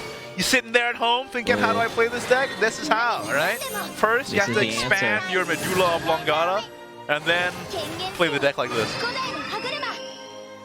It's a hard deck to pilot, man. It's very hard. It is very difficult to play. It's probably one of the hardest decks to pilot in the current meta. But if it pulls off... Although the high roll, though, is very strong. Yeah. If Keo pulls it off and wins with this, though, can you imagine how proud he's going to feel? I mean, he's looking to be in a pretty good spot, man. Oh, yeah. Oh, yeah. As long as he doesn't throw and play Baku, we're okay. Just don't throw and play Baku, and we're good. Because we need that skeleton to recover that 8 play points, man. Paradigm shift here, yeah, and then just drop both of these for the airstrikes. He's going for it. He's far away, but he knows turn 9's coming.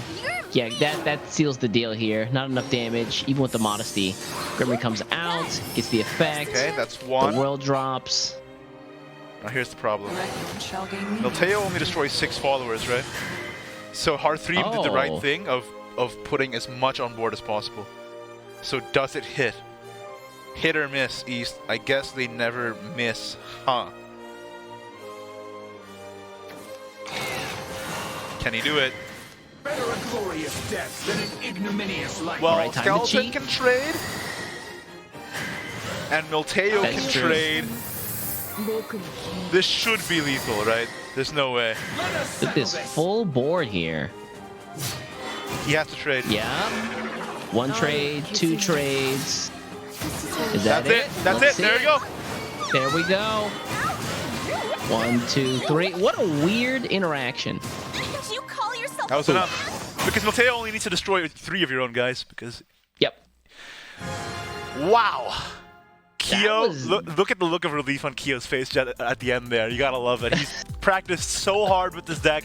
It's so hard to pilot. Suffering no more. Winner Shadow. Winner Shadow, Winner Keo. Shadow. Is that what we're changing the name to? Yeah. Winner Shadow? What a series. I love to see that win. Unfortunately for Hearthream, it is single elimination, but he's still walking away with $300 dues. But Keo moves on. He's just flexing at this point, man. He's flexing on everyone. What do you do when you're just holding 2 Contenders Cup invites? Do you give one to your friend? Do you know, what do you keep them both for yourself? I mean, what do you do? It is nuts how good Keo is at this game, and he brought a deck that nobody else in the top 8 brought, and look how it paid off for him. Speaking of top 8, let's look at this top 4 to see how we got here. Of course, the first rounds there, TK Sadfeeder took it over Cryzone from Team Dawnbreakers, and then the S5 team kill. Dreamlife took it over Curry Kari, potentially giving Sadfeeder the chance to steal that direct to WGP ticket from Curry Kari. Absolutely. And in the bottom bracket here, we have A-Fire, kind of a newcomer into the scene, up against veteran MS Keo. Will Keo's hard work, dedication, practice for years pay off, or will this underdog win it all? Find out after this short break. And remember, chat, Storm over Ryvale card reveal later in the day as well, so make sure to stay tuned. All right, make sure to keep your eyes peeled on the screen for more Shadowverse action in just a bit. Hey Familia, Igni here, and welcome back to another Tournament Deck Spotlight. Today we are talking about this Control Havencraft list from Honor, who used it in last week's West Shadowverse Open September Cup. The clips you're about to see are taken from his quarterfinals match against Anonymous from Team Sonar 5. Control Havencraft has become so much more popular as of late because of Ra, Radiance Incarnate, the new Havencraft legendary that gives Havencraft a win condition just for surviving. It deals X damage to the enemy leader, which equals to the current turn -5 at the end of every turn. Couple that with damage from the invoked world, and also the damage from the one of Boom Devil, since you often get to turn 10 with this deck, and you have a lot of damage the longer the game goes on. In order to get there though, you run basically every single banish card you can, like Blackened Scripture, Blind Justice, among others, as well as plenty of heal and board removal like Lorena, Cal, and Zalgania. Some standout cards include Emina Mad Eidolon, a hard removal which is very difficult to deal with, and Yukari Holy Guardian, whose Union Burst effect protects you so often, not only from enemy effects, but also your own world ping. Let's go ahead and see the deck in action. This is a game I played earlier today against Bloodcraft. I am going first here, and let's see what the mulligan entails. I'm pretty sure I full mulligan this. Yup. And we get the Emina back in hand, which isn't too bad. One good thing about this matchup against Bloodcraft is that if they're playing Artifact, you can deny them their artifact names using your banishes, using your Emina transforms, which are very good. And you can also deny them paradigm shifts. As you see here, I instantly blind justice this because I don't want to give them additional names, additional resources from that paradigm shift on last words from that engineer. They play the Android Artisan here, which is a bit of a bummer. I don't have anything good to play, so I just pass. No worries from me. They are going to go ahead and play Vertex Colony, which gets them the Guard Form Golem. I don't have anything good again, so I pass again.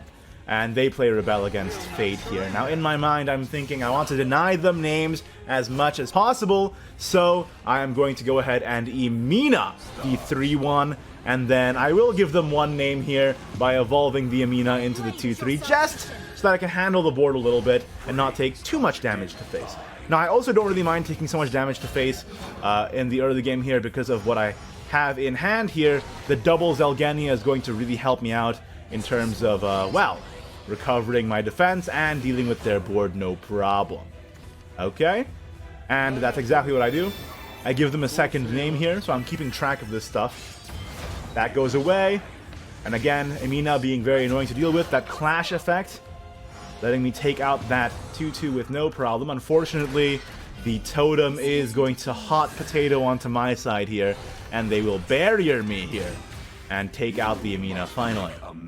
Not too big of an issue though, because I can just Emina it again, and deny that name. Of course, Artifact wants as many names as possible because of cards like Absolute Modesty and Vertex Colony, whose damage scales based on how many names you're able to destroy in a match. They go ahead and play Strike Form and Lucille, which does get them a couple more artifacts here in the Radiant and, of course, the Strike Form, and they're going to go face, which is a bit of a bummer for me. But it's not so bad because I get Blind Justice, take that out, deny their draw and their name, play the Zalgania, take out the 4-4 that way. Ooh, it's so good, and I Golden Bell, which gives me an additional heal and some draw for later.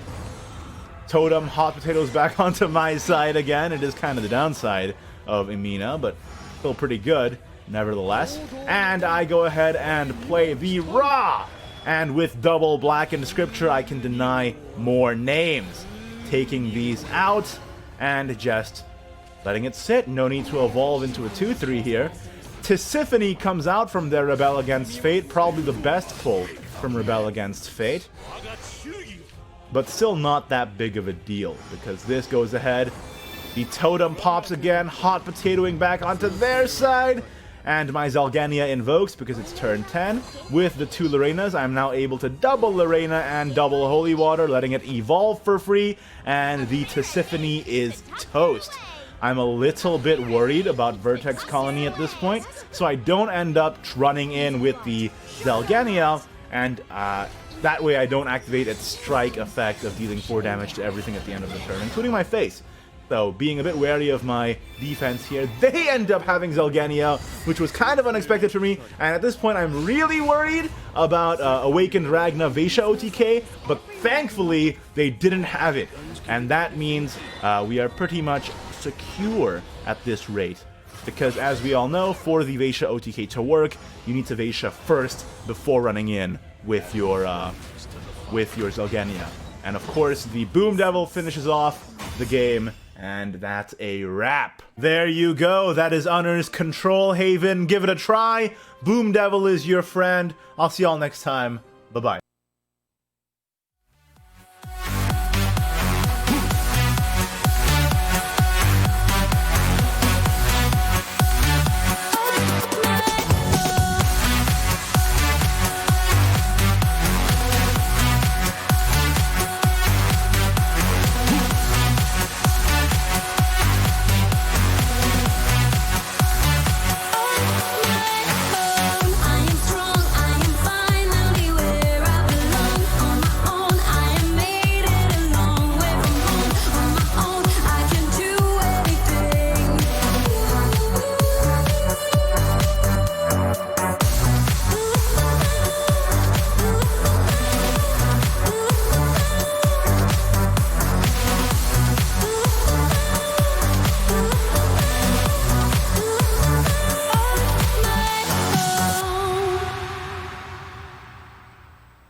Hello, everybody. What's going on, Familia? Igni here. No. Not even What's going on, close guys? to the Joined by my co-host East over there. What's going on, buddy? What are you talking about? Flip those names. Production got the names wrong. Do me a favor, guys. Just flip those over. Hey, Familia. Igni here, and welcome back to the Shadowverse Open. With me, as always, is my co-host East. Let's take a look at the bracket in case you're just tuning in to see how we've gone so far. As you can see, we are now on to the semi-finals. TK Sadfeeder took it over Cryzome, and Dream Life took it over Karikare. And then at the bottom there, A-Fire, the new face, took it over TK Sticks, and Kyo took it over Hearthream. It's been a good day for storylines, let me tell you, buddy. This next game here is gonna make or break Karikare's run this season. Absolutely. If Sadfeeder does well this tournament, he snags the World Grand Prix straight shot spot from right under Karikare's nose. Let's see if that ends up happening, because the next game is indeed the semifinals of Team Twilight Knight Sadfeeder versus Team Sonar 5's Dream Life. Both This veteran is gonna players, be a by good the way. one. These guys are insane at this game. Yeah, man, this has really been the all-stars month of Shadowverse. You know, we've got a really diverse meta right now. Pretty much every deck has something that's viable. And then you've got all these great players who came out who've been really grinding to master these decks in the different matchups. Yeah, absolutely. And I think we're just going to go right into it. I think we already have the match. Are we really? TK Oh, Sadfeeder okay. has banned Dream Life's Spell Boost Rune, and Dream Life has banned TK Sadfeeder's Evo Sword. Wow, people are really not afraid of Roach anymore. Sword is, I think, scarier than anything, frankly. Yeah, I agree. It's pretty darn powerful. It's pretty good, as we've seen today. Their lineup's pretty similar, just differing with the Roach versus the Rune there. Let's see who ends up coming out on top. Who are you hoping to win here? Ooh, you know what? I think the real question is, do you want Maosama to go straight to the World Grand Prix, or do you want Sadfeeder to go straight to the World Grand Prix? I'm gonna withhold judgment. I plead the fifth. I can't say anything on that one. What a coward! Light him up, chat. Light him up. Two people at my neck with a knife right now. I don't want to. We're gonna get started into the game here. Looks like we're gonna queue up with the Shadow Mirror first. Both of them playing Burial Rite, by the way. The only person playing Milteo OTK is Kyo. Every other Shadow in the tournament is indeed Burial Rite Shadow. And that is a very similar hand from both players. Wow. Yeah, we are. It's like we're going back a month. Welcome, guys. Welcome to the August SVO here. Shadowcraft queued up in the mirror. Yes, sir. Yes, sir. He's going to keep the whole hand because he can indeed Burial Rite those things away. Let's draw a couple cards there. Sackerson. Okay, good start. Wow. And Dream Life is going first as well. Ooh. Quick cadence in hand has. He opts not to Burial Rite at least one of the Bonanza Necromancers. I think that's probably the better play not to do so. Because you can play it after playing the Bonanzas, right? So in turn 3 you can play Bonanza and then Burial Rite, and then you draw like an insane amount.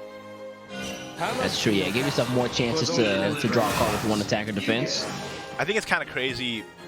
It is the mirror, but I think Dream Life's hand has been a little bit better so far. I don't know if I like the Conquering Dreadlord draw, but yeah, other than that, I think it's been pretty dang nice. Uh-oh.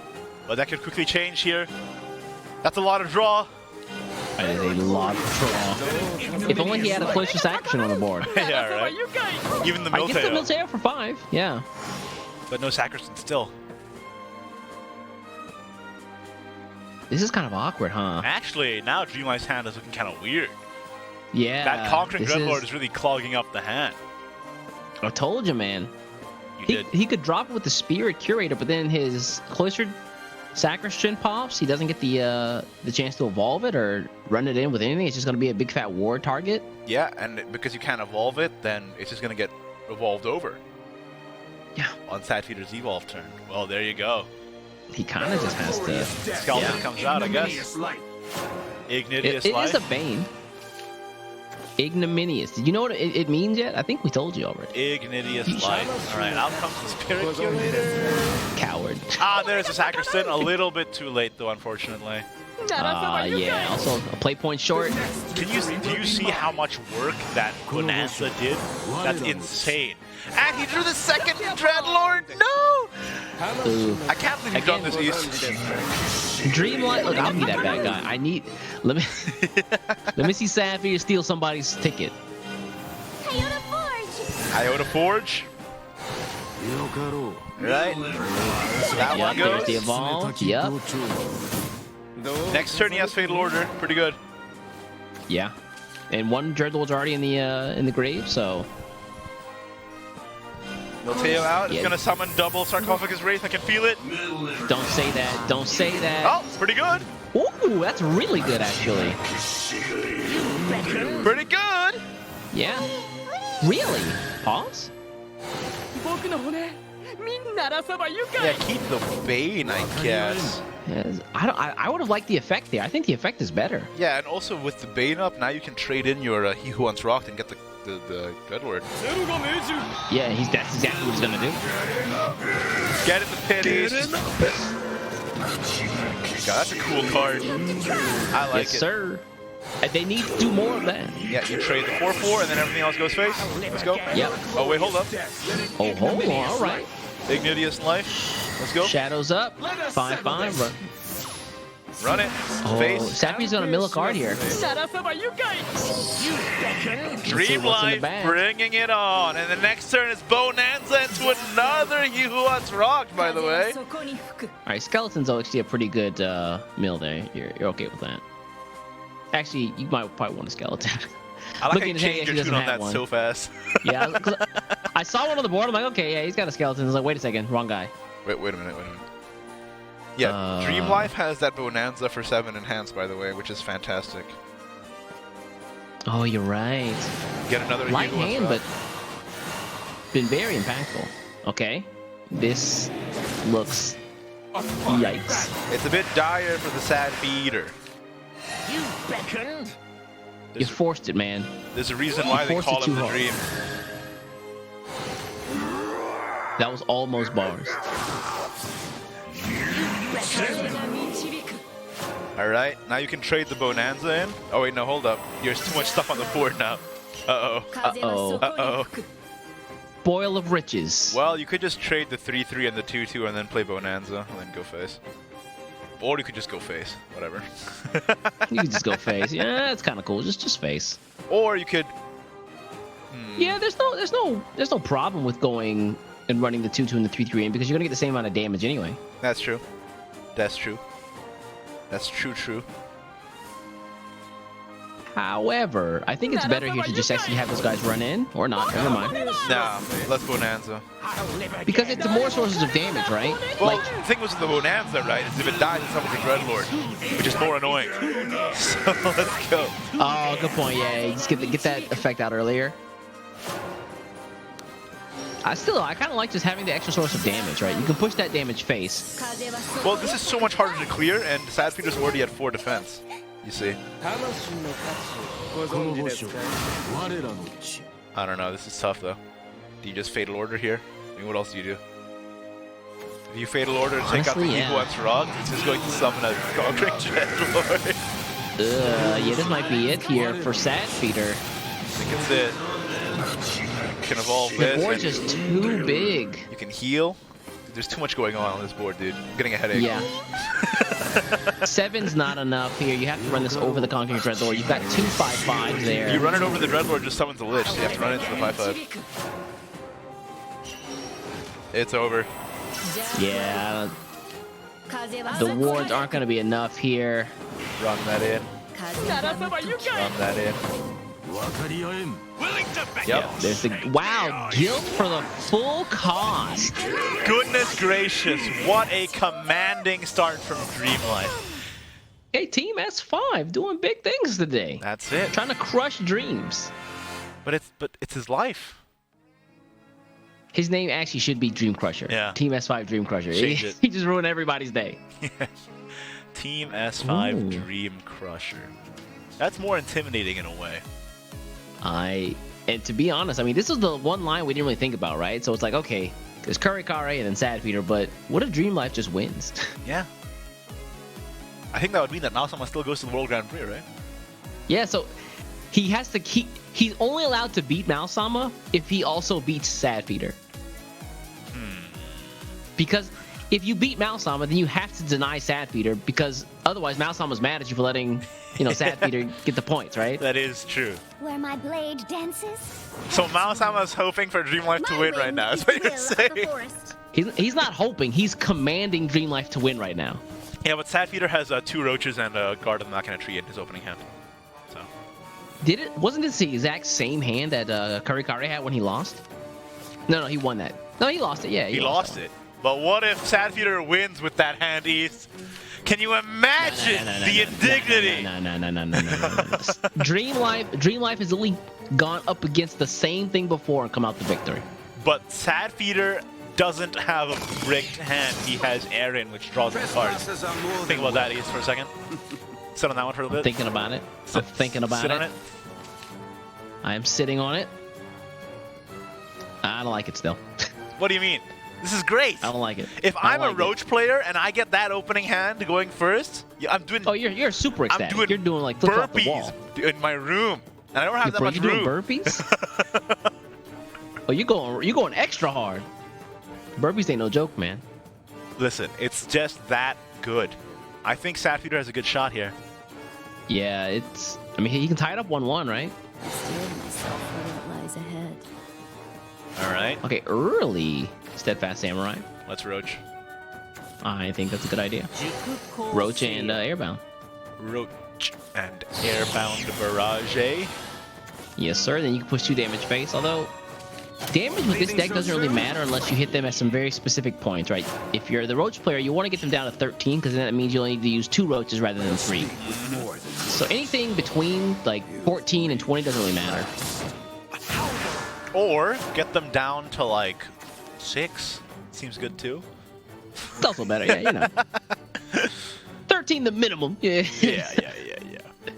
Passes here. Smart. I agree with that. Yeah. Don't play anything out. You make your Elf Queens not as good. Also, you give you don't want to give big meats a big chance to buff. Yeah. You're on the same big meats to wavelength become here, bigger East. meats. Yeah, we're there. Big meats. Don't call him that. That's disturbing. I hate it. Big meats. What? It's not big. That's his name. His name is not. That's what his boys call him. If you're his homeboy, you can do that. All right. Do you think he's gonna play the King's Welcome? Because he has more Evo points right now, he's going to get the discount on the next commander that he draws with that, which is really nice. Then he can just play Geld. 3 costs. That's good. Yeah. That's. I like it. I like that a lot. Because then you put another big target on the board, right? And it can't get cleared by Elf Queen. Yeah. He's already got a million hands, so you don't need to play Geld here. Alyaska doesn't die to Elf Queen, man. That's rough. Oh, yo, Dream you're Life. so right. Well, now this is gonna hurt.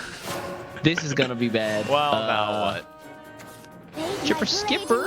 Nah, no accelerates. All around me are familiar faces. It's gonna kill the Kagemitsu here, yeah. Yep. Can't kill the Alyaska anyway, so just leave it. All right. Oh, really? Yeah, why not? Tell me how you really feel, Sadfeeder. I mean, what's the worst that could happen? What could possibly go wrong? I mean, I like the Geld here. You don't like Amelia into Geld? Oh, yes, an Amelia. Double clear, push 6 damage face. Yeah. Yeah, let's go Amelia into Geld. Yes, sir. What's the rally count now? It's definitely not 6 or not 7. No. It's like 4. You won't lay a finger on him. Press on. Press on. Squash that roach for the last time. One more squish, fellas. All right, how do we deal with this Alyaska? It's a problem. That's a great question. Oh no. So hit Alyaska. Things were looking so 6 good times. before the Alyaska, man. How did this happen? I said it earlier today for the folks who are listening. Alyaska's effect in this meta is amazing. Oh, there's the resolve. Okay. A little Can't play bit- it this turn. a little There's bit gotta be late. 6 more.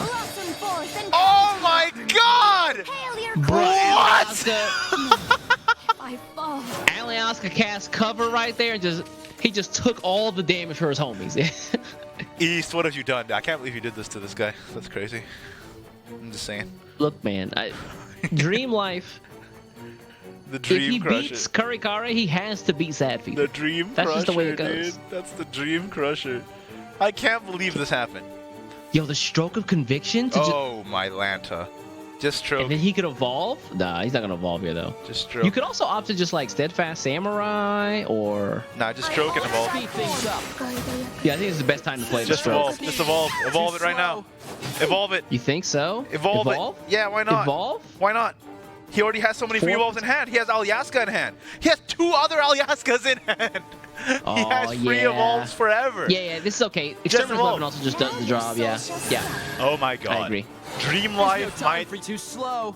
Listen. Remember how Dream Mao-sama Crush. was trying to speedrun SVO? Well, he's passed Dream the Crush torch. over here. Look at him just bopping to stomping out someone's hopes. Dude, Look at him. He's listening to Baka Mitai while he's No, he's not. He's listening to the Trigun opening to prepare for. He's listening Storm to of Reveal. Roundabout by Yes. Ooh, good choice. Okay, I see you. All right, a man of culture, Iggy. I can agree. I think it's over, man. That is crazy. Yo, the claps. Look at this man. Easy clap, he says. Let's go. Ooh, the overkill. Stop it. He's already Gotta dead. I had to do it to him. He had I to did do it. it. I did it for Kurikare. And there He did the double piece. Double piece. Let's go. Stop. What is this BM? Holy smokes. That was a fast semi-final. Dream Life going straight to Grands. Let's go. And that means Sadfeeder. I think Mao-sama is still going to the World Grand Prix, boys.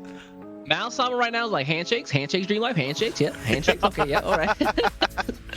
Good stuff, buddy, good stuff, handshakes. We'll see the final result when we get to the standings later on, but goodness gracious. I think Mao-sama might, like, if Dream Life is a streamer, I think Mao-sama is about to gift some subs. I'm just going to say that right now. He definitely about to come in there and just hook his boy Dream Life up. Thanks for crushing his dreams and keeping mine alive. Thank you, sir. And that means we are down to the last semifinals here, A-Fire versus MS Kyo. A-Fire, a new face. He has competed before in SVOs, but this is his first time top 8ing. And Kyo, tournament veteran, already qualified, I'm pretty sure, to the Contenders Cup, just flexing at this point. Let's see who wins that next semi. Goodness gracious, what a series that we just went through. That was so fast. That was incredibly quick, man. I mean, that's the power of Sword, though, right? Like, they just put on the early game aggression, they bunch of followers, they evolve a bunch, get a bunch of great effects, and then just overrun you. I like how nobody respects the Roach anymore. It's just like, you're not going to win. I'm just going to play Alyaska and then I win instead. It only took it only took 7 days for us to start disrespecting Roach like that. It's on its way out, man. Boomer Roach. Yeah, that's sad. F in the chat for Roach, boys. No. Or yes S. in the chat for Roach, boys. S to spit on its grave. Let's see who wins in the chat. I want to see who had. Is there more F or S when I go back and check the VOD? I want to see. But the next game coming up again is going to be A-Fire versus MS's Kyo. Don't touch it, don't touch it, don't touch it, don't touch it, don't touch it, don't touch it, don't touch it, don't touch it, don't touch it. A-Fire versus MS Mana Surge's Kyo. The storyline here is still pretty good, though. A-Fire, the new guy, trying to get gate kept by the guy who absolutely doesn't need a Contenders Cup spot because he's already got one. So, man, if Keo wins this, it's like this. It's such a flex. It's such a flex. I mean, and for what? I mean, for money. But like, well, for what though? To gatekeep, man. You know. That is true. Sometimes you just got to deny people their hopes and dreams. Like this might be the month of just like broken dreams and crushed hopes, man. Yeah, that is Dreamlight just smacking up the rest of those guys who needed the points. Keo just gatekeeping everybody because he's already got one and he doesn't want anyone else to have another one. Ooh, man. Now, I'm rooting for A-Fire, man. I'm rooting for A-Fire. There's no way. Are you really? There's no way. I mean, he definitely does more with the spot, right? Keo, you can't be doing this to people, man. That's crazy. Yo, Keo, low key, murder him. Murder him, Keo. That's crazy, Keo. Give A-Fire a chance, man. Give him a chance. Let him go to Contenders. See what happens. Actually, I'm actually interested. I wondered if a person who's already qualified for Contenders Cup gets another spot, does that mean it opens up another spot for the points leaderboard? Interesting. I don't know how the well, why don't you take a look at the rules over on SVO.gg, and so can you, chat. So can you. See here. Let's see here. For all the information about future tournaments, there you have it.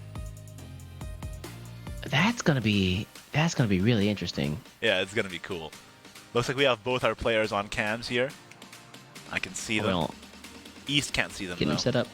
Oh yeah, do me a favor, man. Remind me, what decks are these guys running? Sure thing. So A-Fire is running Burn Blood, Control Haven, and Spell Boost Rune. So that's a cool lineup. Okay. Ooh. And Keo is running Spell Boost Rune, Suffering Shadow, and Evo Sword. And I think we have our bans. Do we already? Mm-hmm. And we also have some very flattering pictures of our contestants coming in. Ooh. Dude, they're both cropped in such a way that if they merged together, they would make one complete face. And I enjoy that a lot. Oh, Keo banned the Burn Blood here. A bit surprising, isn't it? And of course, the sword is banned. The sword is banned. I'm not surprised by that. But yeah, banning the Burn Blood, though? I think that Keo did this as a heads up, right? He's like, he definitely bans my sword. And if sword is banned, then I can't deal with the early game from Burn Blood because I'm running Spell Boost Rune, right? That's a hard match to win. Okay, but Control Haven banishing all of Suffering Shadow's last words, though? Oh man. Oh no. You ever thought about that? Keo picked the wrong opponent, man. You ever thought about that though? We'll see. I don't know, man. I think Ginsetsu has a lot of last words, so maybe it won't matter. But I mean, that's a lot of banish in that deck too. So getting rid of 1 or 2, 3 last words is pretty impactful, I think. Yeah, it at least pushes them up another turn. Exactly. It can delay the Toth another turn. Let's see if it actually matters in the first match. What's it gonna be? Is it the Spell Boost Rune mirror, as expected? Yes, sir. Time to shine. Let me see them Roonies. Let me see them Kuons. Where they at? A-Fire playing Isabel. All right. No leaders. All right. I don't need any. No fancy leaders for me. Okay. I'll show you how it's done. Not a bad hand. A-Fire just made this account 2 minutes ago. He's ready. Respect that. He's ready. Okay.